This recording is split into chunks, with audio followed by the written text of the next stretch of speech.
So welcome once again to today's session.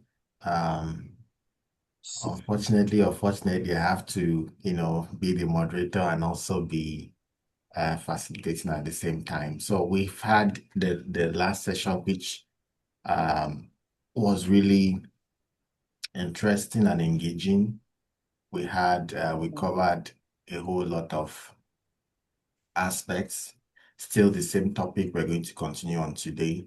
And I, just like I shared the last time, I want us to, always have this in our mind when we are thinking of, delivering any session, any lecture, any kind of learning activity we want to. There is a pre-teaching, what you are doing matters. There is, what you are doing when you are actually executing that particular session. And then there is the post-teaching that will help you to review and then go back again doing better. So this is, a cycle I want us to get used to as we reflect on our teaching activities. My goal for this masterclass has remained the same. You will notice that we are kind of, the learning is kind of interlinked. You have there are some activities I pushed over for you to go and do by yourself on the link I shared with you. So some of them were actually intentional because I want you to learn by yourself. And I believe that if you are doing just, what I've asked you to do, you should be able to fulfill these objectives completely. 1 minute, let me accept some people. Vin, I'm going to give you co-host after this meeting now. Okay, sir.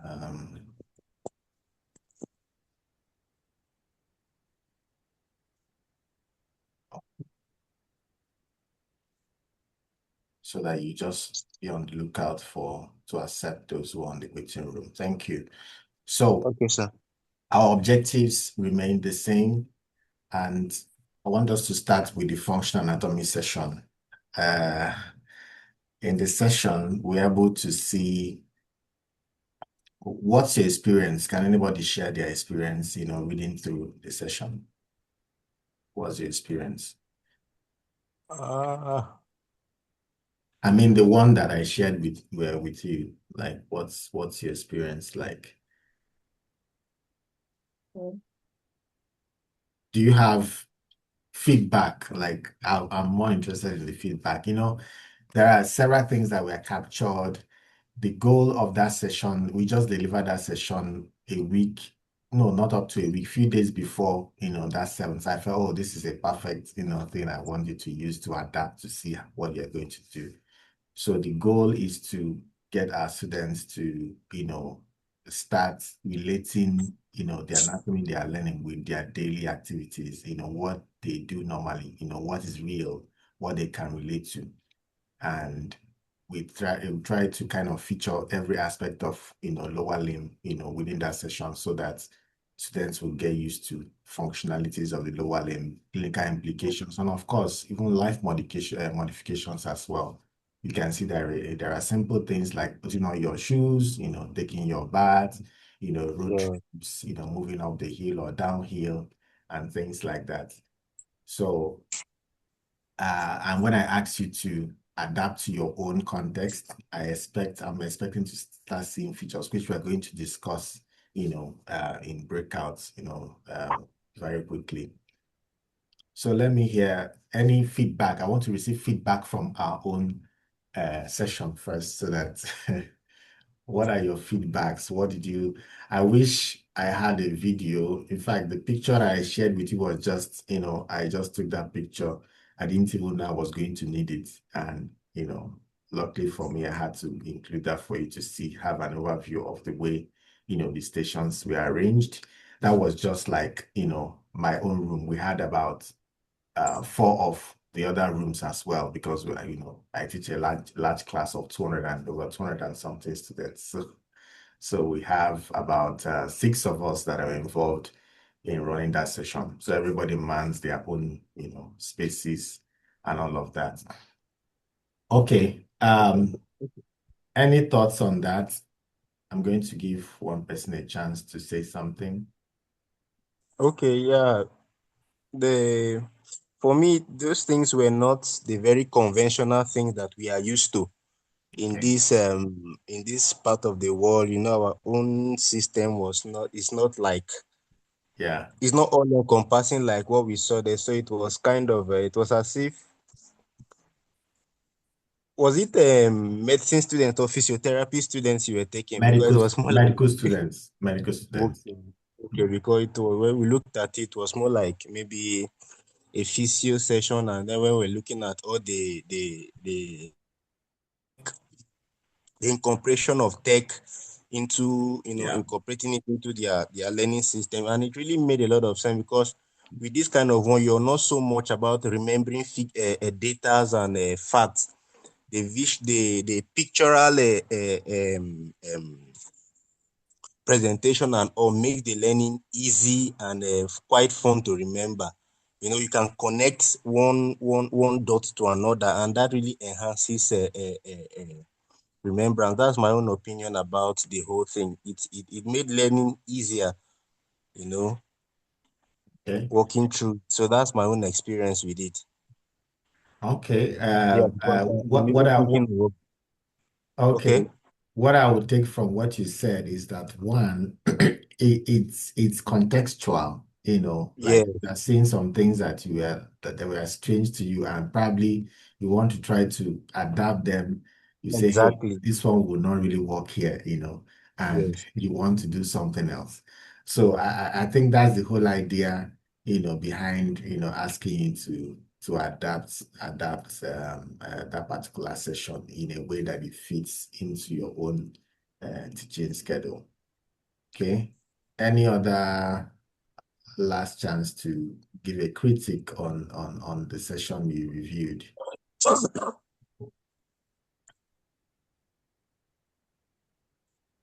Okay, so let's move on. Remember, there were two things.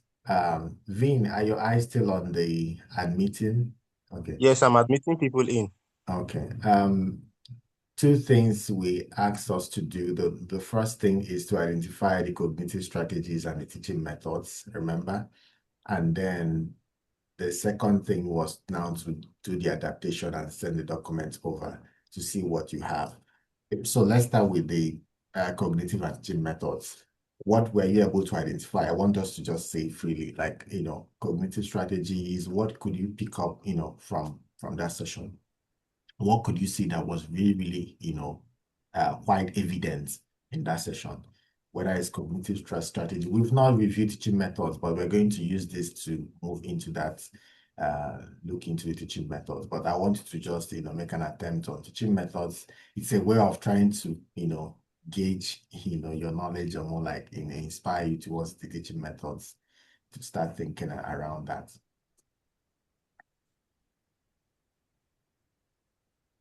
So what are the cognitive strategies? What are the teaching methods you could see that was applied, in the sessions?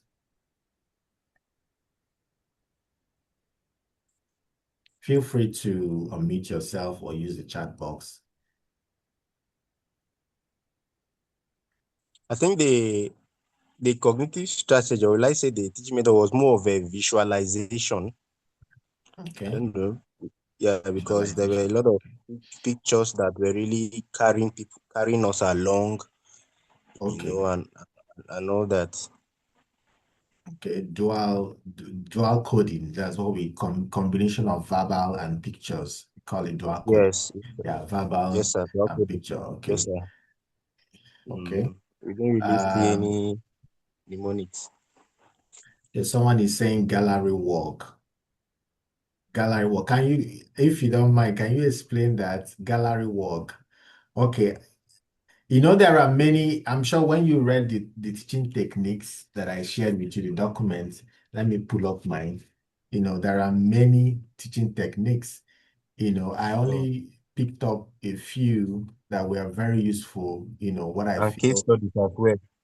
the ones that are useful, for medical education. Okay. Yeah, someone said case studies. Yeah. That's great. That's a teaching method. Case studies. Yes. Case studies were, merge together with those sessions, sessions. So with the case study, you are thinking about the case study as you try to, answer some of those problems. Okay. Yeah, I agree. Gallery work. I'm still trying to, probably there is a teaching method Beryl is trying to describe by gallery work. Beryl, you want to speak to it? Or we move on? Okay. So this is my own answer. This is my own answer. The one thing I could identify is the concrete example, the fact that we kept giving concrete examples, real life situations, right? Using it to make the learning more meaningful. And then you could also see comparative reasoning in some sense, because you're also seeing that because it's a team-based learning, right? People are going to have different opinions, people are going to share, and then you can also see scaffolding in some sense, because it was, you could see that the questions, the prompting questions that were put in each of the stations were scaffolded, in the sense that you identify something very simple in the first one, and the second layer is building up, the question is building up, in terms of its complexity, from simple to complex to complex to complex. And that's what we call scaffolding. You are trying to build up that knowledge, in a sequential manner. And it's really helpful when you are doing that in a learning process, because you're helping the brain to also process it in that manner. For example, you want to say, okay, let's learn ABC. ABC. Now you are saying, let's learn 2-letter words, 3-letter words, 4-letter words, in that level of complexity. And then the teaching methods, we could see, like someone pointed out, case-based learning. You could also see some form of simulation. Simulation is when you're trying to depict. We're going to see that when we talk about the teaching methods. And small group learning, you're also seeing that being displayed, because they are learning in small groups. Problem-based learning as well. And of course, I'm sorry, I put the retrieval practice on this side, it's supposed to be on the other side, right? Yeah, and active recall is also supposed to be a cognitive strategy. Now we are going to discuss that further, but because of our number, probably, I don't know how many of us, probably we're going to pull, I'll see how to do that. Probably we're going to pull into maybe, let's see, let me take the poll first. I'm going to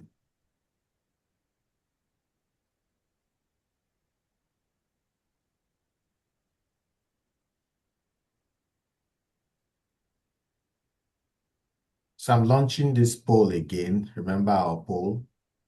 I've launched the poll. Choose your class. I'm going to use it. Just choose quickly, so that I will use that to divide us into groups based on the assignment you submitted. If you didn't submit the assignment, still choose where you would have submitted, and we'll have you move into that group, for a breakout session. So what we are going to be doing in that breakout session, before you move, I want to show you what you'll be doing while you are still, doing that. First is that it's going to be a 15-minute session. And within that 15 minutes, I want you to share your experience adapting the functional anatomy session sample to your context. What will you do differently in your own session, and why? That's what I want you to share, those who submitted. And then what are the possible challenges that you may have delivering that particular session, and what's your strategy? And of course, any other question or comment that you might want to discuss within that time, if you still have time.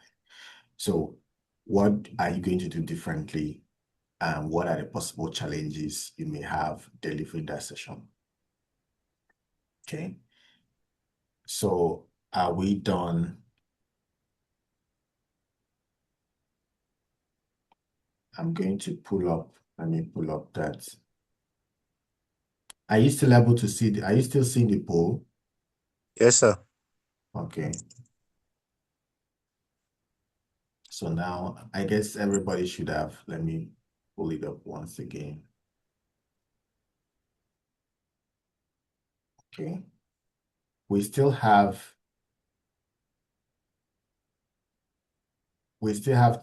one person that has not indicated, hasn't added themselves to any group. One more, please. Who is that? Tap, tap, tap, tap, tap, so that we can end the poll. Okay, so I'm ending the poll right now, and I'm creating breakout rooms. So quickly.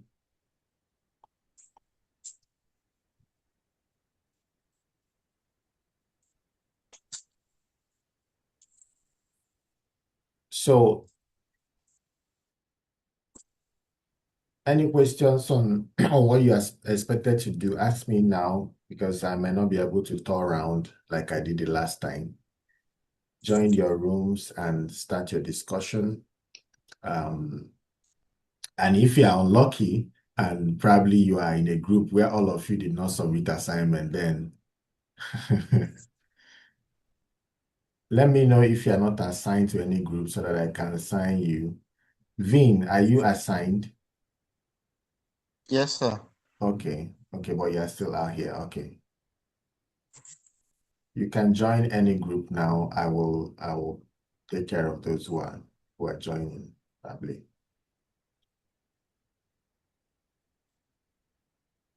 Lillian.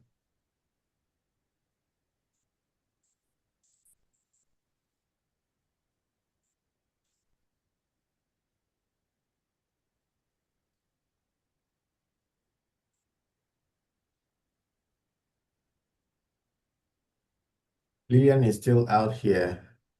Lillian, are you able to say something or use the chat box? Can you hear us at all?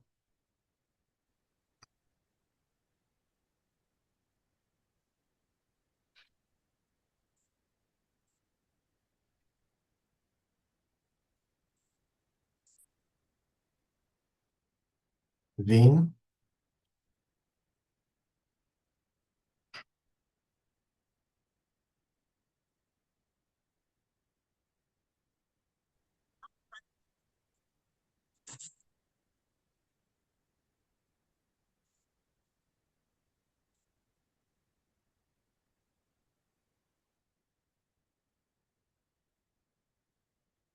Hello, Vin.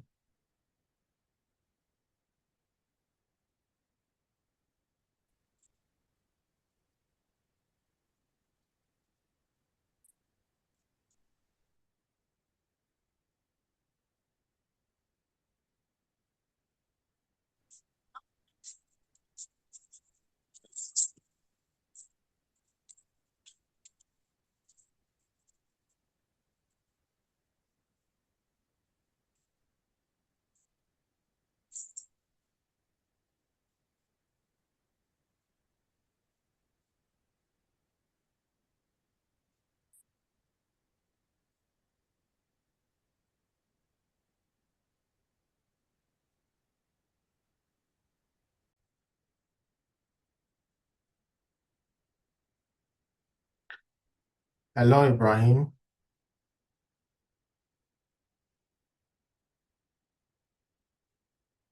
Hello, Ibrahim. Can you hear me?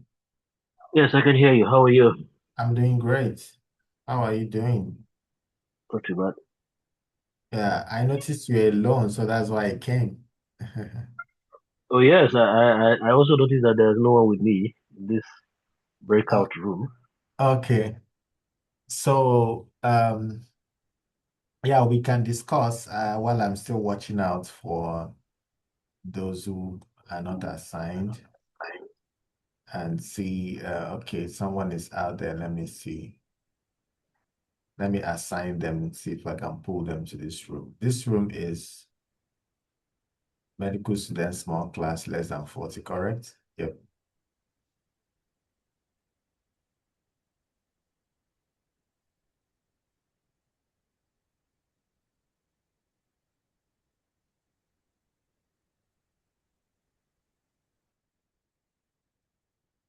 Okay, so we can discuss. We can Were you able to submit the assignment?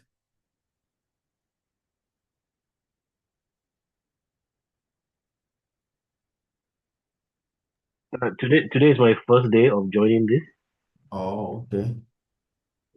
Today is your first day. Okay. Okay. We probably that would be a bit problematic because we had a session the last time. We shared a session the last time, a session on lower limb. It was a station-based learning process, group-based learning process where students were asked to do a couple of activities. But the document is still out there, it's still on our link where we have the resources shared. We have a lot of resources there. So that assignment is also posted on that link. So we try to get students to relate their knowledge of lower limb with daily activities like moving up the hill, like road trip, like, taking your bath, when you raise your leg, and trying to also relate it to clinical conditions that people may have, situations, like those who might need, for example, ankle bracelets, to support their movement, and things like that, or even elderly people that might need support, bathing, moving in and out of the bathroom, the bathtub, and things like that. And I figured out that, that session was really contextual because, yeah, it's a session that ran here in the US. So, and I wanted, you guys to develop it based on your context to see how you can use the same kind of idea, synchronize, group-based learning together with station-based learning and be able to achieve the same objective in getting students to, know the very details around, functionalities of muscles, nerves, and how it relates to their daily living. So that's basically what happened, what the assignment was all about. Let me add one more person here, see if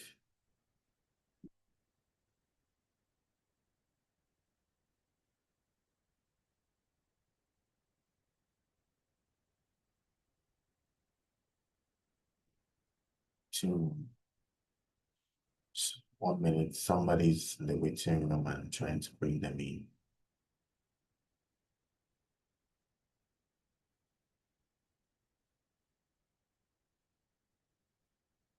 Okay.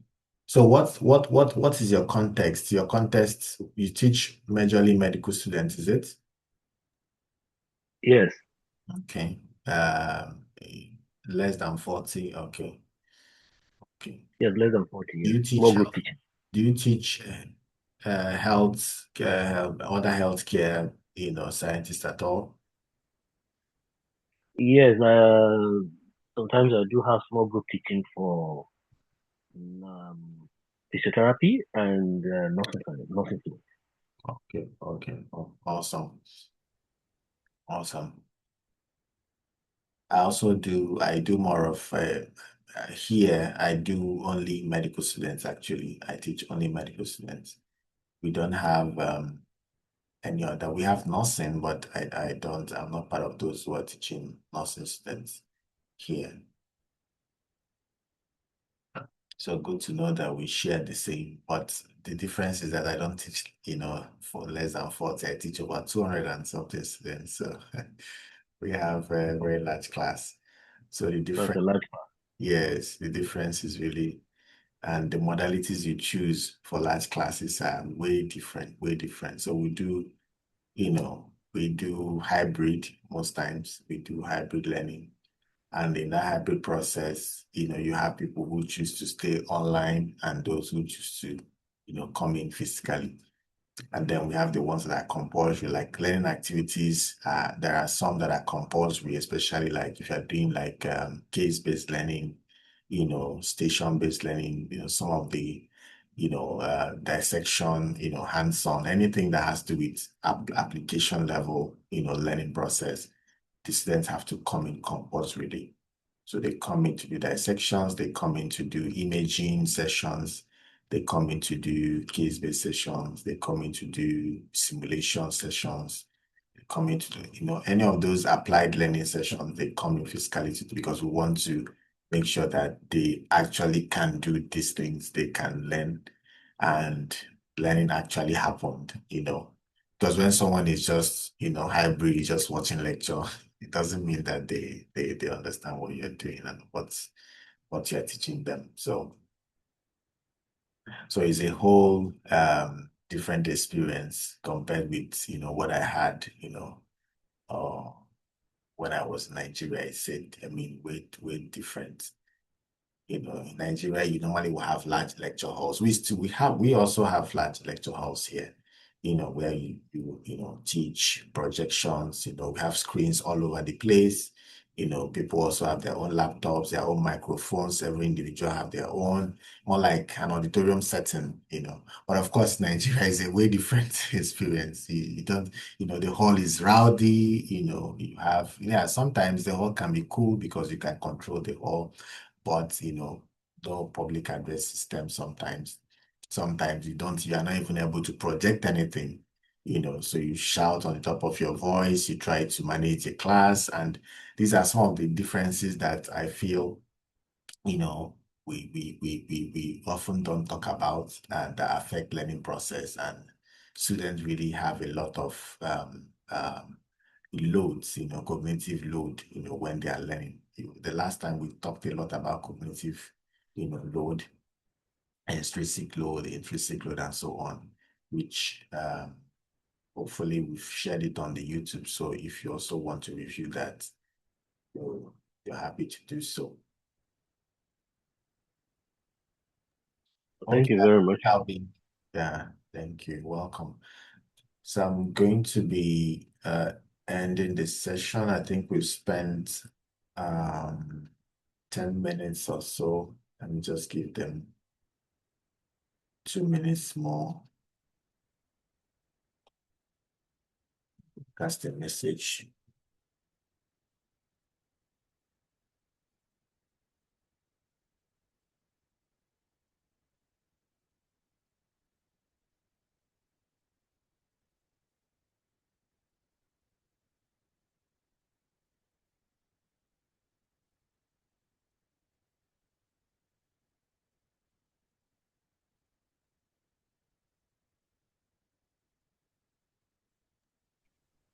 I was also in Nigeria, but I remember one of the schools where I taught. One of the challenges we had that time, we go to teach with no learning outcomes. I really do not get it. How we're even supposed to? How do we even measure the level of? Oh God, in Nigeria, we have a long way to go. Level I of don't even know. effectiveness. I asked my boss, my line manager, and I was like, how am I? How okay? So how do we measure the outcome, the output of what we are teaching the students? There's no learning outcome, so we just go. Everybody's doing whatever he likes. I think the problem we have is that, people come on board and they are lecturers without even anybody telling them how to even teach in the first place. So you just come in, maybe probably because you did anatomy, had first class, or maybe, you know somebody, they just give you lecturer, okay, and so what? So what is the next thing I should do? Nobody knows. You go to class, do it the way you think best, and then you start teaching. And unfortunately, this is a typical scenario, what you just described, without learning outcome. I remember my days is a lecturer will come out and just, flip something, you just flip a paper from, say, oh, this is, today we're going to learn A, B, and C. Don't worry, don't just 20 minutes, because, they are rushing because they have probably a patient is disturbing them and they have fixed their appointment somewhere else. And it's a horrible experience. And I vow that I will never be that kind of a teacher that doesn't make sure my students really learn. And sometimes if you come in with all your energy and passion, you come into a system where, the environment doesn't also support you to do what you need to do. It becomes also a problem, um, Okay, I'm going to close the room so that we can return in 60 seconds. Okay, see you the other side.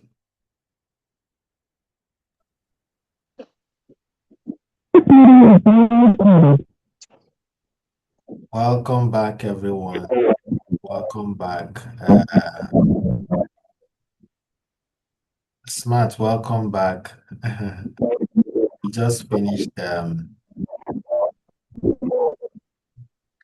finished from a breakout session.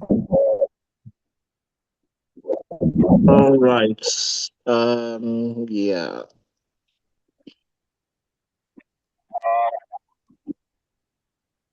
So, guys, how did it go, everyone? I'll need one or two persons to share, what transpired, or maybe probably share your own experience. What did you do differently? Let me share back my screen.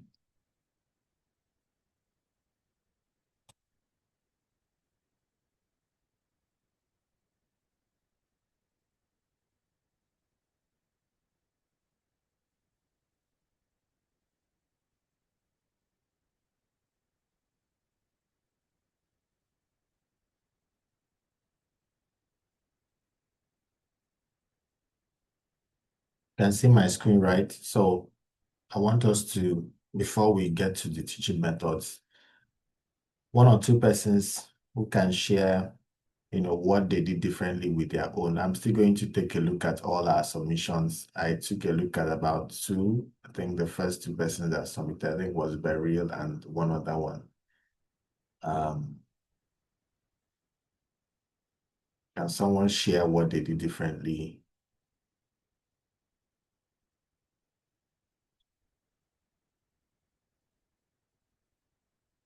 Who is going for it? What did you do? What did you add, that showed, context in your adaptation, what you adapted?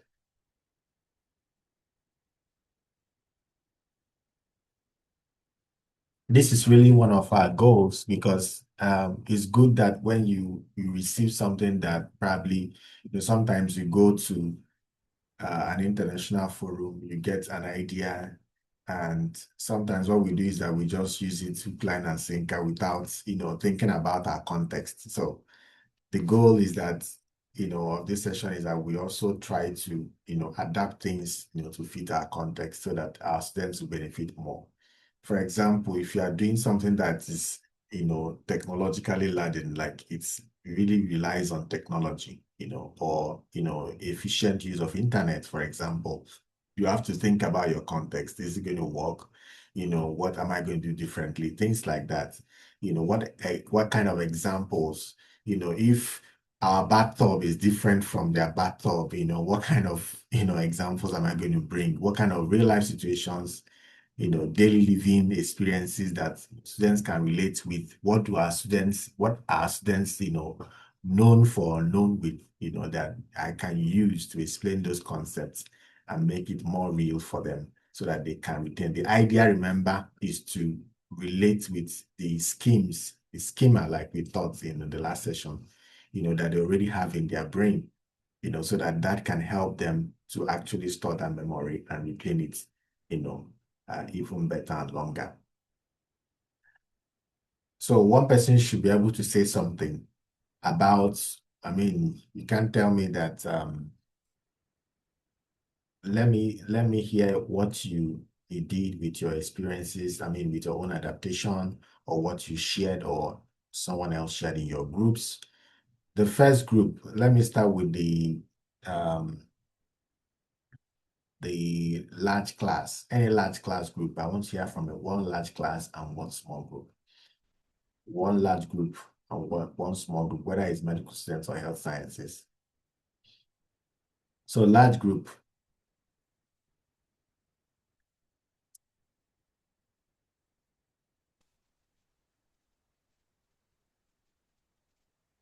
Nobody representing the large group.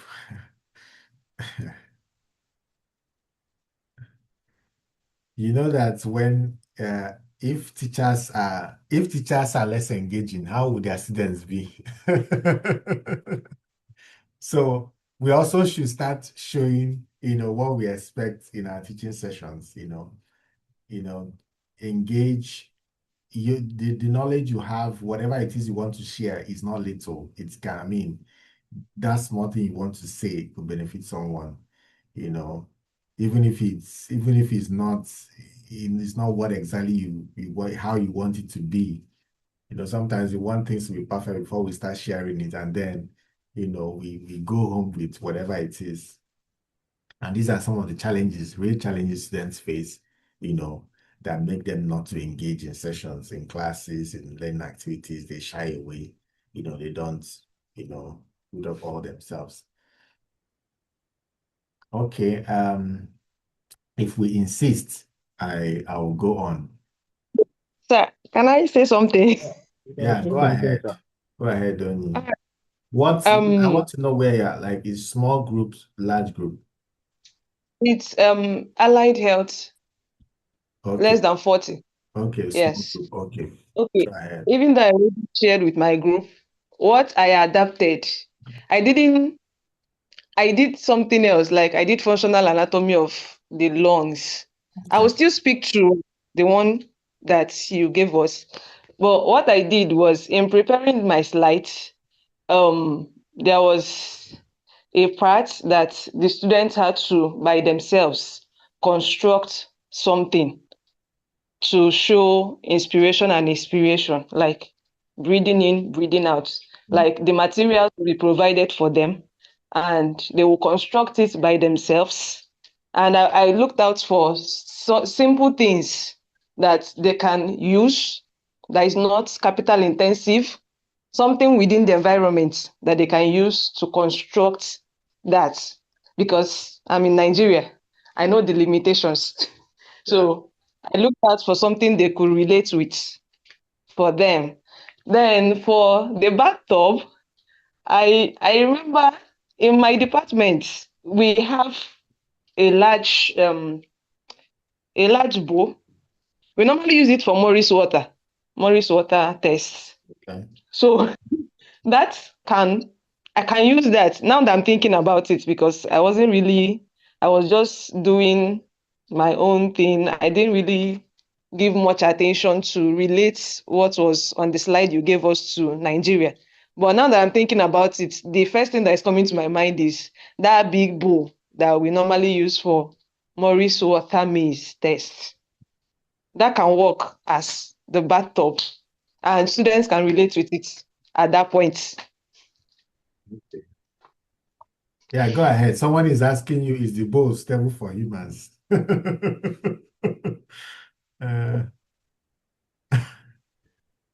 Suitable for humans. It's actually a department that got it, but it's usually in the lab, and it's a tank, no, Yeah, GP tank that was yeah, I modified. know what you're describing. I'm sure most of us here know neuro behavioral test, right? Yes, sir. Okay. Go ahead, So Maggie. people can actually step into it, but then it may not, unless it's washed. Yeah, a lot of washing will have to go on before people can step into it, or they can visualize what happens. Yeah, that's a good one. I like the fact that, I'm already imagining asking people to do something about breathing, the inspiration and inspiration. For example, you just simple using something like broomstick, connect them to a rubber, can even do inspiration, form the rib cage, that kind of skeletal framework of inspiration and inspiration, cover the laps and form the diaphragm on that. That can, I mean, that explanation, if anybody owns it, designs it, owns it, there is no way you will ever forget, how that works. What starts the process, what ends the process, what happens to all the muscles, what muscles, come, in play in the whole process of inspiration and inspiration, what could go wrong, you use that to consolidate that learning process. And yeah, that's fantastic. For a small class, I agree with you. Large class, you need to build yourself, one person, 1 minute. Last class. Just to add, Large class, sorry, not last class. Large class. Who is speaking, Vin?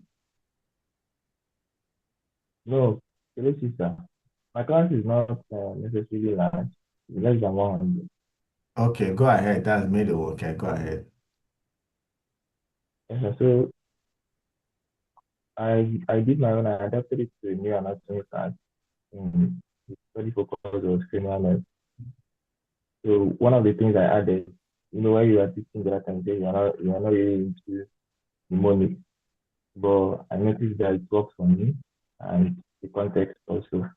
I've seen in Nigerian students like myself, it works for. So I included mnemonics in my own teaching session, and then I tried to use low resource materials as well, like the person before spoke about. Just to give context, maybe in something like the each level. Like, okay, let me just use the common level that we the oculomotor, you know, all those ones. So you can use low resources, uh, something like using the head chart. There are printable things that you can use. You can find out. You just need to laminate them and use them in your classes. So, but one of the difficulties I had, because we were talking about the difficulty in adapting them, was in also trying to play out the possible clinical presentations, because most of the students are typically healthy. I don't know if that's correct way to say it. So I won't be able to see a scenario where someone is able to perceive, you cannot say, that's as a result of vision of this, or someone cannot see as a result of vision of this. So it might have to make us to keep referring to things that you're not seeing with our eyes or with creativity. But there, it still works if you have a visual representations that you can use. So those are just a few things, because it's different from the class that you gave us, where students have to wear some gears. You are doing it so you can actually see for yourself that stuff like that. So that's just the little difficulty I had in my own section, the mere anatomy section. And then I also try to add lesson objectives each term in my own example, just to be able to know what we want to achieve from each session. These are some of the things I did differently in my own session. Thank you, sir. Okay. Awesome. Yeah, good one. The points I like the fact that you owned it, try to change to what, works in your setting. You mentioned the mnemonics. My issue with mnemonics it's not the fact that I don't support mnemonics, but what I said is that for mnemonics, it has to be self-owned, or if you are designing it if you're picking people's mnemonics, there are many mnemonics out there.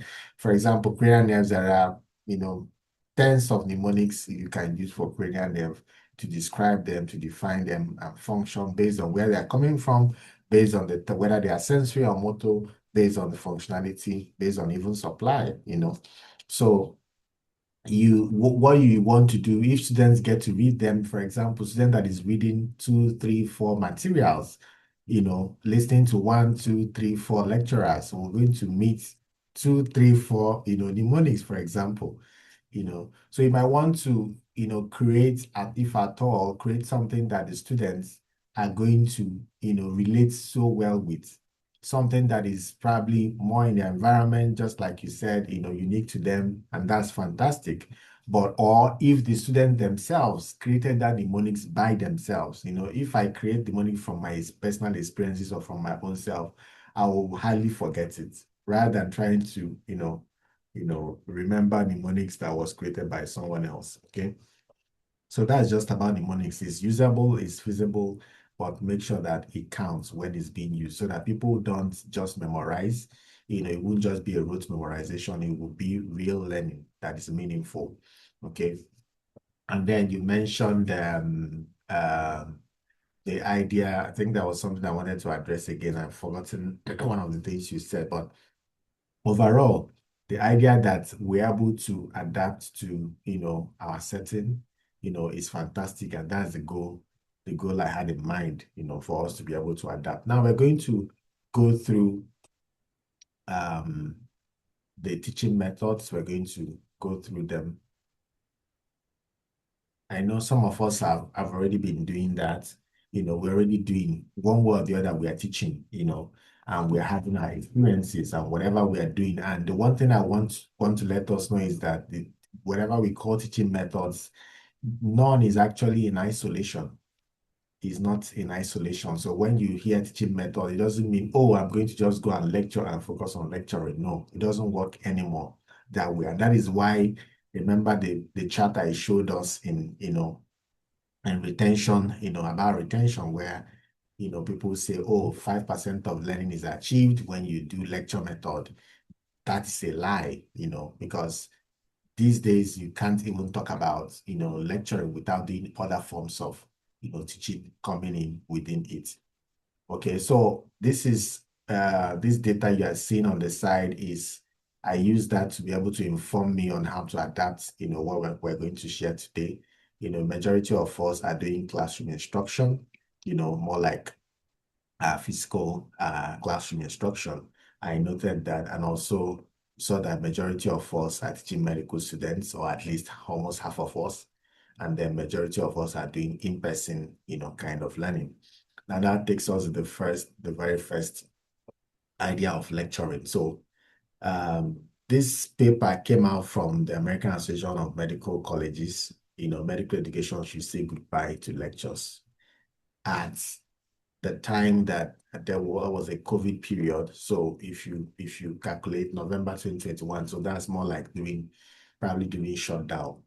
And this has changed the landscape of, medical education. We have some schools here in the US that actually, do not even do like lecture in the concept of lecture. They don't do any form of, teaching. But does that mean that lecture doesn't work anymore?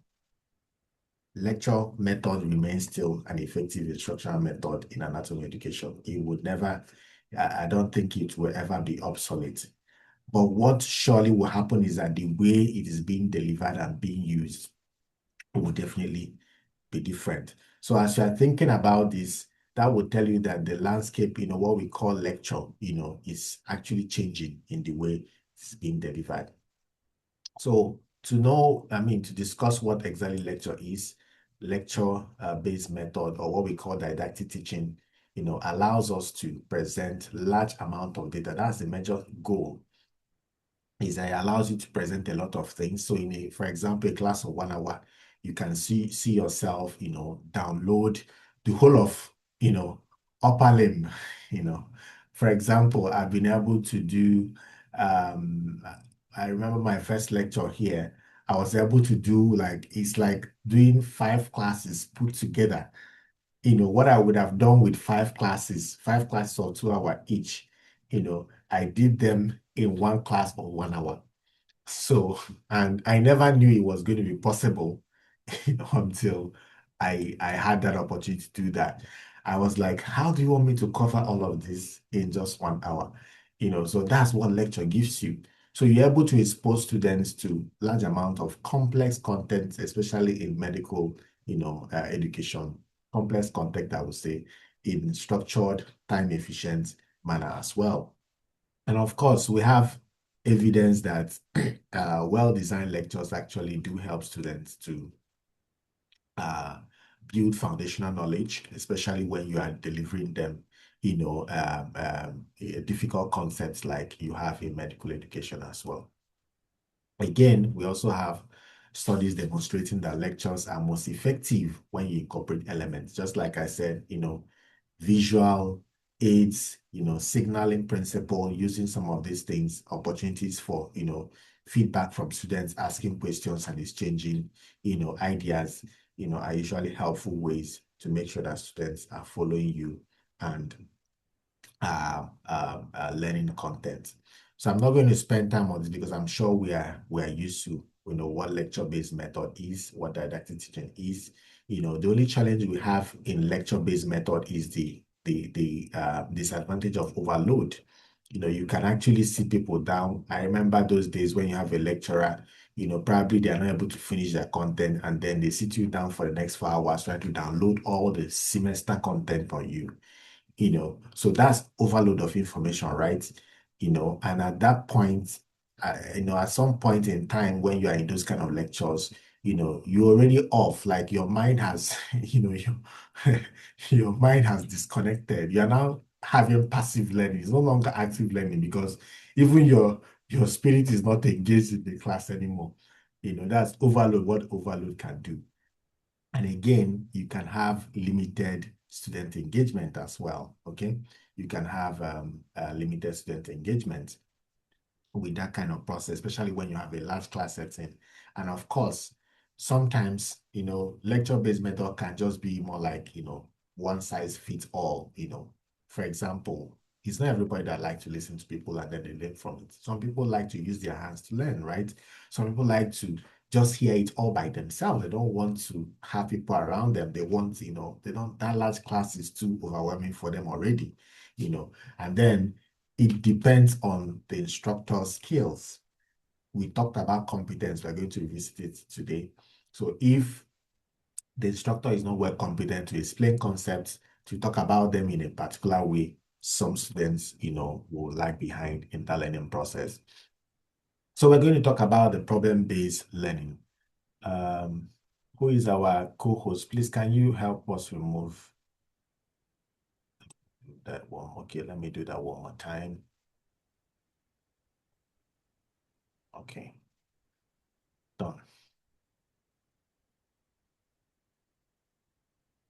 So problem-based learning helps students to apply anatomy knowledge to real clinical situations, making learning more meaningful. What exactly is problem-based learning? It helps. Problem-based learning is actually when is a student-centered method where you have, people work in small groups, to actually tackle a problem. Let me explain it from, a concept. You've heard about seminars, right? They'll say, oh, you are doing a seminar, right?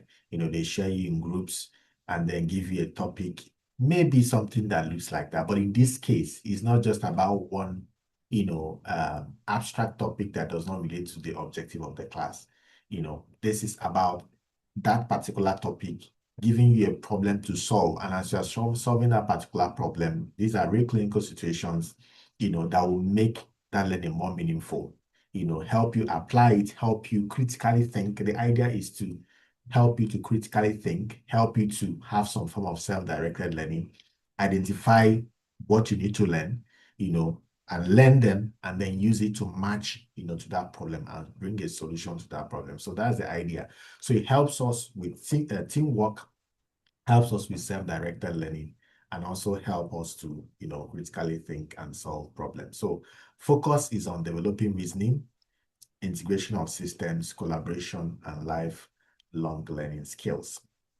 Now, this is more like a chart to, to show how the whole process of, problem-based learning model happens. The first is to develop that problem. When that problem is there, it could be a case. I'm going to give us quickly an example. The first thing you want to show is ask the students to identify, what they know from that problem. What exactly do they know? And then after that, what don't they know? What do they need to know to be able to solve that problem? They identify those learning things they need to know to be able to solve that problem. And then they go back and use that to, use resources they have to search out that information and then come back, analyze it as a team and present. Now, remember I said, some of these learning methods, they don't exist on their own. Problem-based learning, for example, you can ask them to turn it into a video, for example, turn it into a debate, for example, turn it into presentation, for example, turn it into a written document. They can also even come to class, form group-based learning and discuss it. So it can come, you have, intermix of these learning methods, all in one, depending on the model you are building. And then, of course, you assess them. Most times, it's not usually what you do in a single sitting. Sometimes it's also something you can actually do in a single sitting. So this is an example using anatomy as usual. A 22-year-old man falls off a motorcycle and lands heavily on the side of the neck and shoulder. He's helped up by bystanders who notice that, number one, his right arm hangs limply by his side. Number two, he supports the right arm with the left hand when walking. Number three, he reports numbness on the outside of the upper arm, right arm, upper arm. He's unable to lift the arm away from his body. Then no other injuries are immediately over. This is just like an observation. This is more like to stimulate them to think, okay, what is wrong with this person? At least I know that he fell down. Okay, what do I know? So the first thing you start asking, what are the initial thoughts of the student? So as the instructor, the goal is not to tell them the answer.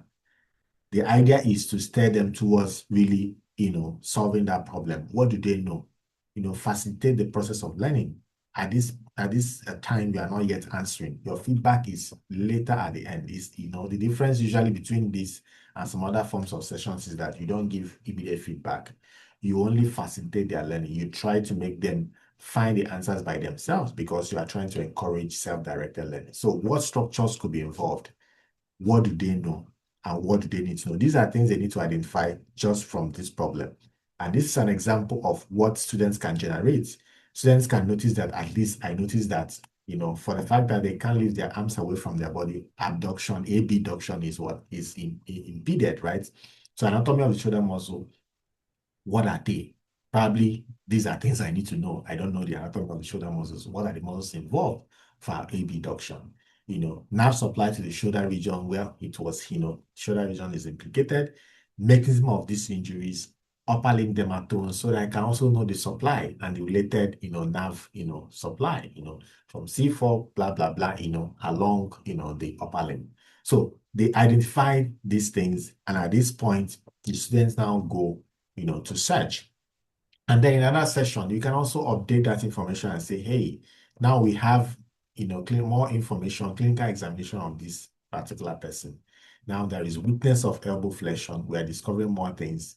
Absent biceps reflex on the right. Marked difficulty initiating shoulder abduction. Sensation reduced over the lateral deltoid region. And then shoulder x-ray shows no fracture or dislocation. The information is imagined, okay? And then that helps that student to be able to, know further how to consolidate that learning. So that learning is more directed and focused on learning the particular functionalities that will help him or her to, attend to that problem. So the facilitator also still prompts for deeper reasoning, asking, for example, which nerve roots could explain all this finding? What muscles are responsible? What might elbow flexion, why might elbow flexion be affected? And as you advance these kind of questions, it helps, the students to actually, reason deeper. In this case, you are not actually giving any form of teaching. You are not teaching. You are not also giving them answers. You are just helping them to get to the answer by themselves. Yeah, so this is a typical example of a problem-based learning session. It can be a one session that is straight, probably in online mode. It can actually be, session that could come, bit by bit and give them a timeline for them to submit, and you just guide them. And sometimes people do that when you have, you are doing learning, probably you're exposing them to some form of learning. You've given problem that matches with the learning they have learned. And as they learn more, you give more problem, still consolidating on the initial learning that you are giving them. Depending on how the design of your context and the design of your objectives, you merge and match these learning processes to suit the objective. The idea is that as your students are learning, you should have your mental framework of what have they learned, what are they learning, how are they learning it, is it enough to really make them understand, to really make them see, the big picture of what you want them to see, and be able to actually reproduce that, apply that knowledge, and be self-confident about that knowledge. Now, we'll talk about, if you have any question at any point, feel free to stop me or or chime or, just say something to let me know that, you need my attention. I want to explain at that point. Now, let's talk about small groups. This is quite popular. I think it was Ibrahim that shared with me that, he does a lot of small groups learning for health professions, which is fantastic. This is one effective method, I've seen that works, that really works in helping people to learn. Because one is that there are people who don't even like large classes. So once you are more than 5, 6 people around them discussing, they just feel intimidated. Some feel intimidated, some feel overwhelmed, some feel shy, some can't even talk. But when you have a smaller group, you see them, they can engage, they can ask questions that really bothers them. So small group learning is a collaborative learning process and usually learner-centered. And in small groups, the goal, usually there is no rule, usually between 6 to 12, sometimes even less, 5, or even a little bit more, but something that you can manage. The idea is that it is small because you can manage it, and you can actually look people eyeball to eyeball, pay attention to them, know when they are sleeping, know when you are losing them. The idea is that even you yourself, who is facilitating it, is also a contributor. You are not like, the goal is not for you to start teaching them. No, you don't want to convert it again to another lecture. You want to actually, help them to learn whatever it is that has been a task of the day. And typically, you will have an objective. And in that objective, it has to be spelled out either before the class or even during the session. They would have read it through, they would have known what you intend to do. Then when you come together, everyone is going to contribute, together. So this approach normally promotes collaboration, deeper understanding. You hear people, you debate with their comments, debate. And sometimes you can also use small group learning to solve problems. Okay, so when you hear small group, the idea is about the grouping, and the fact that the lecturer or the teacher, becomes a facilitator. You are just facilitating it. It's not, the time to teach, just the idea. So you can also bring it in, when you're trying to do problem-based learning. You can also bring it in. You saw that we also brought it in the session we shared you on the lower limb session. We brought that in too in the station-based session. It was a station-based, session, but it was group-based. So it is also a small group learning. The only difference is that, there was no sitting framework like you are seeing on the screen, where we have to facilitate it in that sense.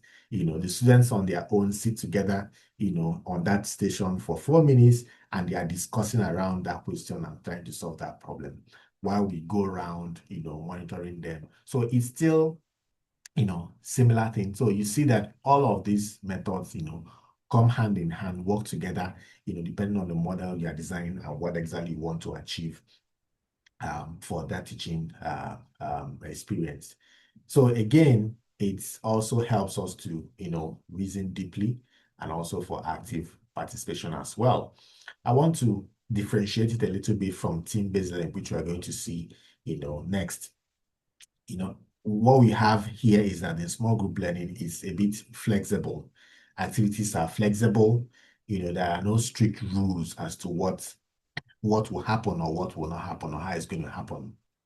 Okay, there are no high stakes. For example, usually you don't have assignments, in a small, it's okay, let's take assignment. Okay, let's do tests, quick tests. No, there are no high stakes. So whatever anybody says is okay. Whether the person is wrong or right, nobody will penalize. So there are no high stakes. Okay, groups are not usually permanent. It can even be a random group, and feedback is usually immediate. You don't wait. At that time, as within that group, as they are giving you their responses, you are correcting them, you are giving them feedback, you are redirecting them to focus on the objectives. You are saying, oh, no, don't tell us the advanced. We want to talk about basic first. There are some students that will start telling you what they have read that, meanwhile, we've not yet understood the basics. We just want to know what are the 8 muscles, the 8 the bones, of the wrist. This is just what we want to achieve today. That's it. We just want to know those bonds. That's all. But they are telling you, some of the advancements and so on. Yes, we appreciate that. You acknowledge that, but then drive them back to those basic objectives. Okay, so feedback is immediate. Groups are not usually permanent, it's just what you can form randomly or by a particular method. And sometimes it doesn't last beyond that particular small groups. But when you talk about team-based learning, just a quick shift to the next one. It's a highly structured form of small group. Now, the difference is that you ask me now, small group, is it not a team? Team-based, is it not a team? So what's the difference? I know that's why I started comparing it from small group. Now, team-based means that even from the word go, when you design your curriculum, when your students are onboarding, you're already giving them teams. They're already having working teams. And sometimes you arrange this working, for example, I'll give an example and I'll also show us an example too.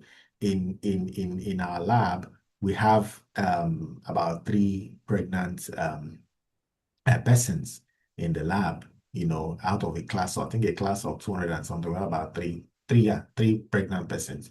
So we kind of put them in a team, in the same team. It was intentional because we want to make sure that the cadaver, the donors that are going to be dissecting will be safe for them.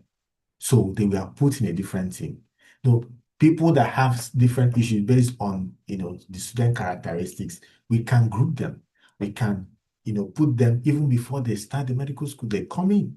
So when they come in, they already have a team with a focus.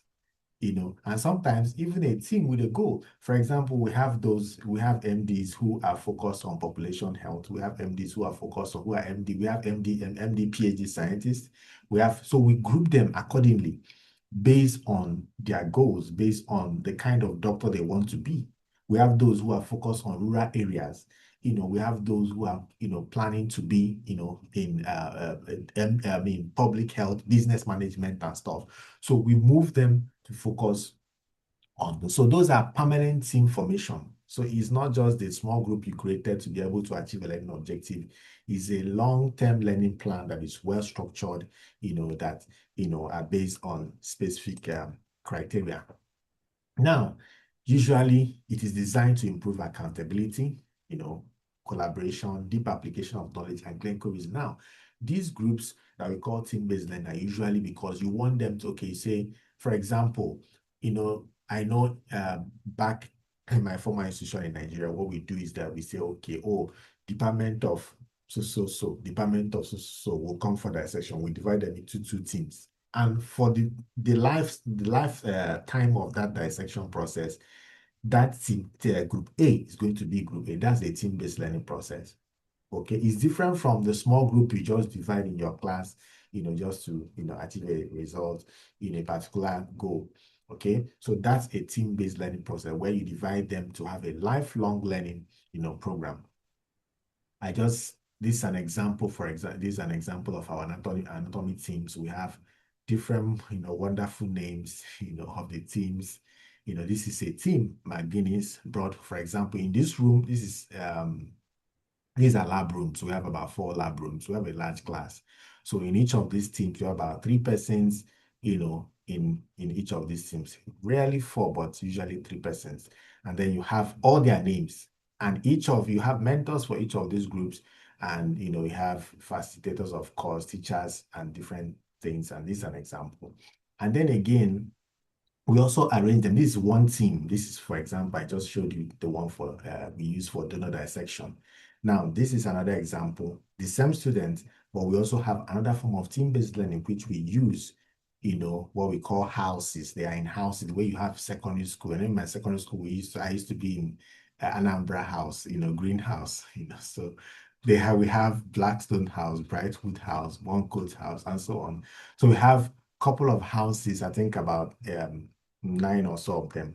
And then each house will have a mentor, and then you have the students, and then we have the groups. The groups you are seeing are now the groups I earlier showed you, depending on the group. So this is an example of what has been planned, that stays on throughout the duration of that training process. So this stays with them, In fact, even when they are receiving their graduation certificates and stuff, doing a commencement convocation, like you call it, they do that based on their houses. We call them house by house.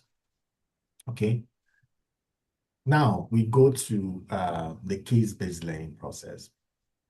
Case-based learning is when you are usually for clinical cases, you want to, match theoretical understanding with clinical reasoning, usually, okay? It's usually structured. You want to use authentic cases, and you also want to make sure that you are acting as a facilitator. The idea is that, you are the facilitator. It can happen in small groups. It can also happen as a large class. If you are very good in management skills, you can actually use a large class setting to be able to do that effectively, depending on, how you're able to manage. Even in-person models, you can use a large class. So I gave an example here. This is an example of one. A 22-year-old man falls off a motorcycle, still the same problem base that I used. I adapted it to a case. Lands on his shoulder. He presents with arm hanging by the side, of course, inability to externally rotate to abduct, and then loss of sensation over the lateral arm. Now, what is the suspected injury? If I'm running this case, probably I've taught them, or I finished teaching them, I taught them a little bit, and I want to do this case before I continue, right? I want to use this case to launch into something else. So there are many ways you can do it, or I just want to use the case to teach something else, or maybe to end the class, or even to use it to give them an illustration of more cases I want to share them as home assignment, take home assignments. So this is a way to say, for example, what is suspected injury? I can ask, which roots or trunk of the brachial plexus are involved? And as I facilitate, the goal is not to just come and answer the question for them. No. The goal is, as I ask these questions, take their answers, try to redirect them, try to make corrections, especially when people are saying things, for example, you ask somebody, a question about the leg and the person is answering things on the hand. You want to immediately correct. You give immediate feedback, in this case scenario, in these scenarios, because you don't want anybody to get away with any knowledge that is not corrected at that point. So this is a typical, case that is being used, for anatomy education. Now, we talk about the self-directed learning. Is a learning system where learners set goals by themselves, or set goals by themselves, or are made to set goals for themselves, select strategies, monitor progress, and evaluate outcomes. And usually, what makes it a self-directed learning in a school is that it is embedded within the curriculum. If it's not in the curriculum, you are not doing self-directed learning. What you are doing is that you don't care what your students are learning. You don't even know whether they are even learning at all. Because of course, if you say, okay, cover this at home, that doesn't mean anything. But if it's in the curriculum, the students know that they are supposed to learn A and B by themselves. It is written right from day one that you are learning cranial nerves 1 to 12 all by yourself. And these are the resources we have given you for you to learn it. Read watch this video, read thing, observe this, do this. These are things you want to do on your own, by your own self to be able to learn that process. I'm going to show you an example. This is, for example, sessions, and you can see that clearly is marked out that independent learning, key concepts in anatomy. These are like introductory session where we want them to learn about, how to, the language you use in anatomy, those, initial, lateral, medial, anterior, posterior, and things like that. The key concepts in anatomy, we want them to learn, by themselves. And in remote, they are learning it all by themselves. We even gave a time schedule. So it's not like, and again, when you put the resources you want them to learn with, you're also monitoring, you're going to see that, oh, how many people click this resource, how many people observe, how many people took the assessment, how many people did the self-assessment and things like that. So it has to be clear that they will learn by themselves. And of course, to be sure that they are learning the same thing, you also actually give them resource that is well structured, that is guided, that is based on curriculum developed and standardized, that they can follow to be sure that they are actually are learning. Now that takes us to technology enhanced learning, which increases comprehension and engagement. I'm going to let me share the first one. There are many technology-based learning process. You've seen me integrate. Of course, the fact that we're even talking in this manner in this class is the fact that it means that technology has really helped us. You can imagine, before now, I mean, how many years back, maybe 15 years ago, we can't be talking about technology in terms of learning, right? Probably, yeah, a little bit. Probably, the imaging we are using to describe anatomy, maybe what again? Yeah, MRI and so on. But now we are even using it to even facilitate the learning, not just, the content, but now facilitating it like Zoom, like, all those things. Now we're talking about polling, in the last session. Okay, now you saw that I shared a poll. In the last session, I used Slido to share a poll. And if you had gone through those resources that I shared with you, some of those resources, you also see several other tools. I hope you did explore them for your own use. There are many of them that that are quite good. For example, myself, I use Slido, and we use Top Hat in my institution, but I use Slido on a personal basis, and Top Hat is usually institutional based, you can't access it as an individual. So there are polling interactive tools. You want to gauge the idea, you can use it maybe for your own personal presentation that might not even be lecture, even for your class, if you do teach online, you can use it to do polling, to know people's idea, to know, how they think or whatever you want to, or to just stir up, engagement in any session you're having. You can also use it for quick assessment. You feel like, oh, it's like these people are not understanding what I'm saying. Just make a quick poll and see.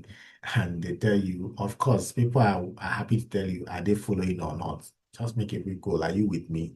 They tell you yes or no. Those are things you can do in a split of seconds. Okay, now we have pre-class micro videos, interactive modules. Now we have what we call the interactive PDFs. Those PDFs that, you give students as a take home. I wish I would have, added one to your profile, to your resources. If you click on it, you will, as you read it, you will see it will embed. It's also a form of the ones I've seen. Sometimes they embed even assessments in them. As you click on them, it takes you to something else. It brings out another, layout in front of that PDF, showing you more details about that thing. Sometimes even videos are embedded, and sometimes even questions are embedded. As you click and answer, it tells you no, and you failed it. Click another one, it shows you the answer and explains even further, but still in a document. It's a document form, more like a PDF. So these are interactive modules. Call them interactive modules. You have app-based space quiz, that you can give, an app, maybe you're teaching through an app, LMS, what we call the learning module system that many universities use. You have space quizzes that students take as they learn when they complete a particular learning, or maybe you're even running a course that you have the courses already pre-recorded or maybe even done live. And as they do that, students complete that, they have a time-based, time-based assessment that they have to take as well. Now, game-based learning, this is a concept that many people are researching and talking about in anatomy, and if you also did read through, I gave you recently a new link where you can even see very free links to several games. In fact, last week when I was developing that, I even had to play one, I had to play one myself, and, and I really enjoyed it because I think that one was on nerves. So I was just playing it to see, to test my own knowledge. Okay, so those game-based can be what you can adopt as self-based learning processes, for example. And it helps the students to test their knowledge, to try to make it fun, or even if you are doing some kind of activity, some kind of interactive social, not quite social, but more like a brief winding off events, between sessions for students. You can use that as an activity just to, make students engage and things like that. Now, simulations, VR, virtual reality, augmented reality, and sometimes we do confuse that. Maybe I will explain when we talk about virtual reality. You're talking about replacing reality completely. But when you're talking about augmented, you're talking about enhancing reality. For example, if you, when you use the map, for example, you're using map, sometimes you are driving and you put a map in front of you. The map makes you feel, the reality that you are, even though you are seeing another reality, but you still know your real reality, right? So it's more like a partial way of making you lose sense of reality. But it doesn't, take off, the real reality from you. You are still able to identify the real world, that you are, compared to the virtual reality where it takes you entirely off the real world and gives you another sense. So we use some of these in simulations, in anatomy especially. We've heard about dissection, VR dissections. You've heard about different forms of virtual reality that is being used, to just learn muscles, to even learn clinical cases as well, surgical cases. Now you have, even in surgical models, we use them to teach, simulations to teach how to even do, therapeutics-based surgeries, and so on and so forth, for students. Now, this technology enhancement also has its limitations. For example, when you design, the media you are using poorly, it can actually overload learners. We've talked about overload, right? And then when you just introduce tech without aligning them with the objectives, it doesn't yield result. The idea is that if you're introducing it, let it not introduce another layer of problems and troubles for the users. For example, if you want to use technology for your students, you are trying to apply, do hybrid learning, for example, you are trying to apply, you know, what exactly, polling or whatever, but you figured out these students, they don't have even access to the internet. Someone is entering and going, someone is logging and logging off, noise everywhere. So you discover that you have introduced another layer of burden for the learning process. So you have to be sure that, is this something that at this time, this can work for this kind of people? For example, I've tried using, online process for students, back in Nigeria, and I discovered that it could be chaotic. You really need to have both patience and everything to really, really manage, and skills to be able to manage that session, to work effectively without disrupting the learning process. But of course, when you do that at the master's level, it's more mature, and you are seeing that students, respond even better because they take responsibility most times, go in places where they have internet, where they can access internet, provide even alternative resources so that in case this one fails, they can log in with the other one. So you see that there is minimal. So the goal is that you make sure that it doesn't introduce another level of, remember, cognitive load, right? Now, that takes us to hands-on laboratory or demonstrations, anything hands-on, practicals.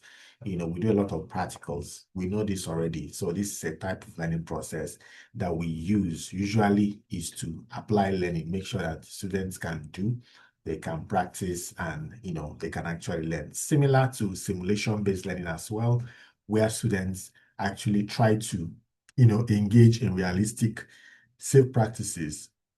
You want to know how to, for example, if you are teaching embalming, if you are teaching final year students who learn embalming, for example, you are teaching them how to embalm, it's something you have to simulate. If you don't have, a donor that you want to use for them to learn that particular process, you can stimulate it.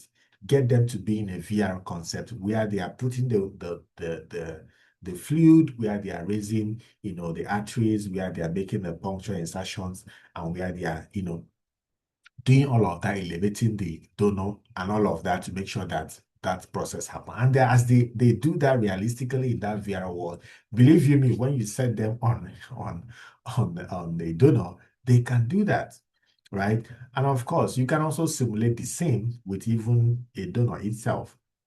Okay, you can even make them observe. Sometimes simulation can also be some form of high-level observation learning, can also be a form of simulation. Okay, so simulation allows learners to apply anatomy, physiology and clinical reasoning without risking patient safety. The idea of simulation is that it allows you to integrate system. Okay, it allows you to integrate system, like not just the anatomy, but more like different systems, anatomy, physiology, many other things, technical, into that learning process. For example, I remember when I had to, well, before I had to, go for training in IVF, and each time I teach students, reproductive anatomy, I'm teaching anything related to IVF, like it feels weird to me that how can I teach what I've not even, like, I don't know how to do. And that was one of the things that really motivated me. I need to know how to do these things. And when I did learn how to do that, when I've had that experience, my teaching changed because I now speak like someone who really knows how to do this. When you are teaching something like molecular biology and you're doing isolation of gene, doing this one, when you're explaining the concept, you won't be able to explain it because you don't even know how the gene is going to look by the time you isolate it, right? You don't even know what it means, and the difference is going to be there. Okay, so sometimes these days we have seen that even labs do simulations. You can enter somebody's lab in VI or somebody's lab in Canada and just do stuff in their lab, do activities simulation based. And these are some of the things that we are seeing that helps the learning process of today.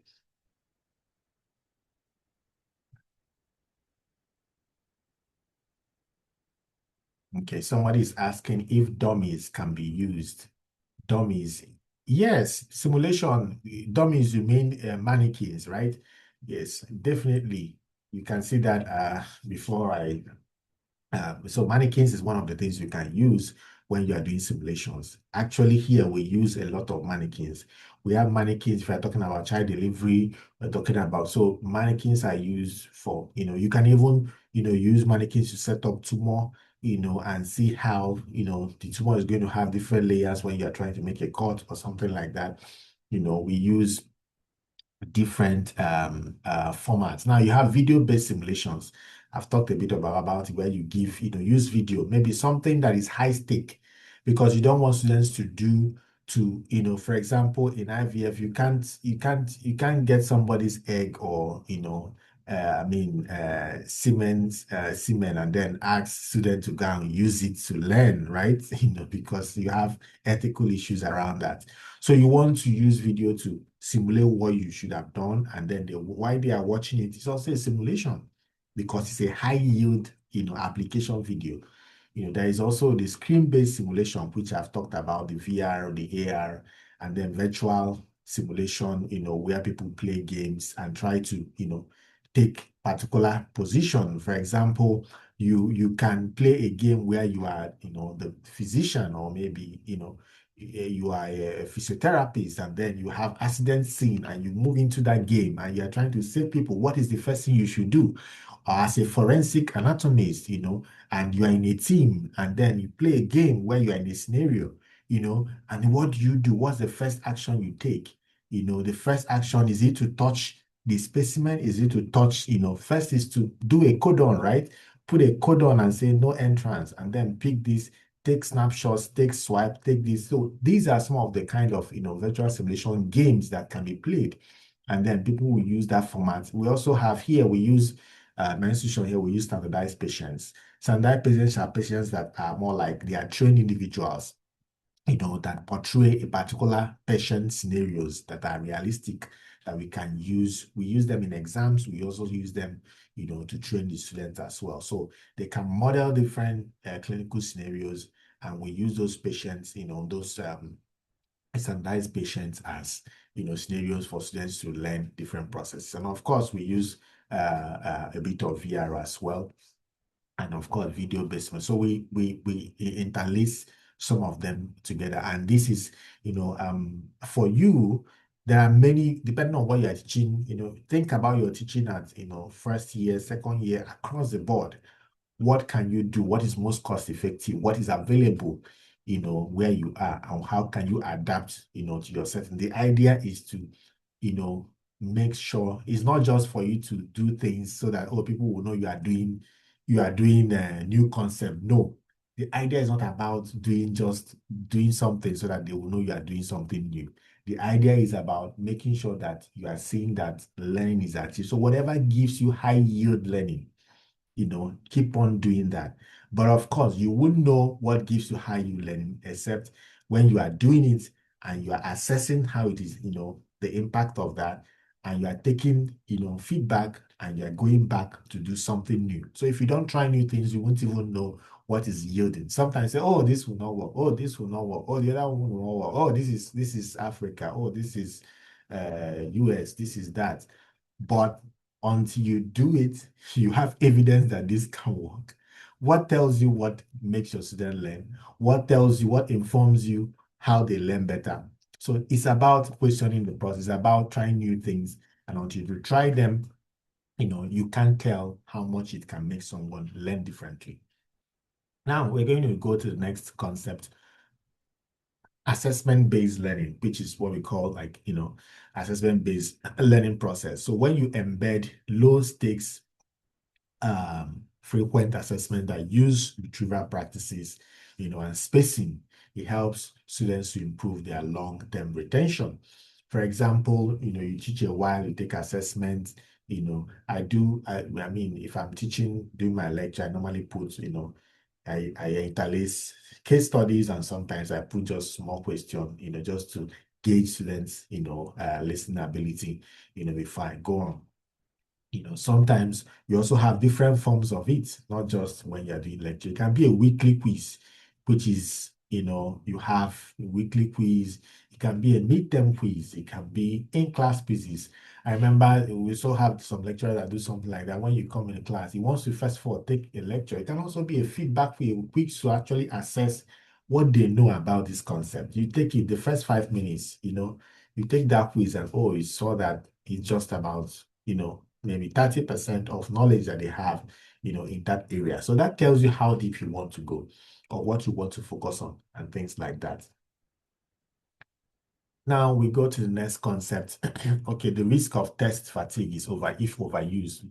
I mean, there could be risk of, fatigue. People are, especially in online cases, people are doing a lot of, online filling of forms, doing of things.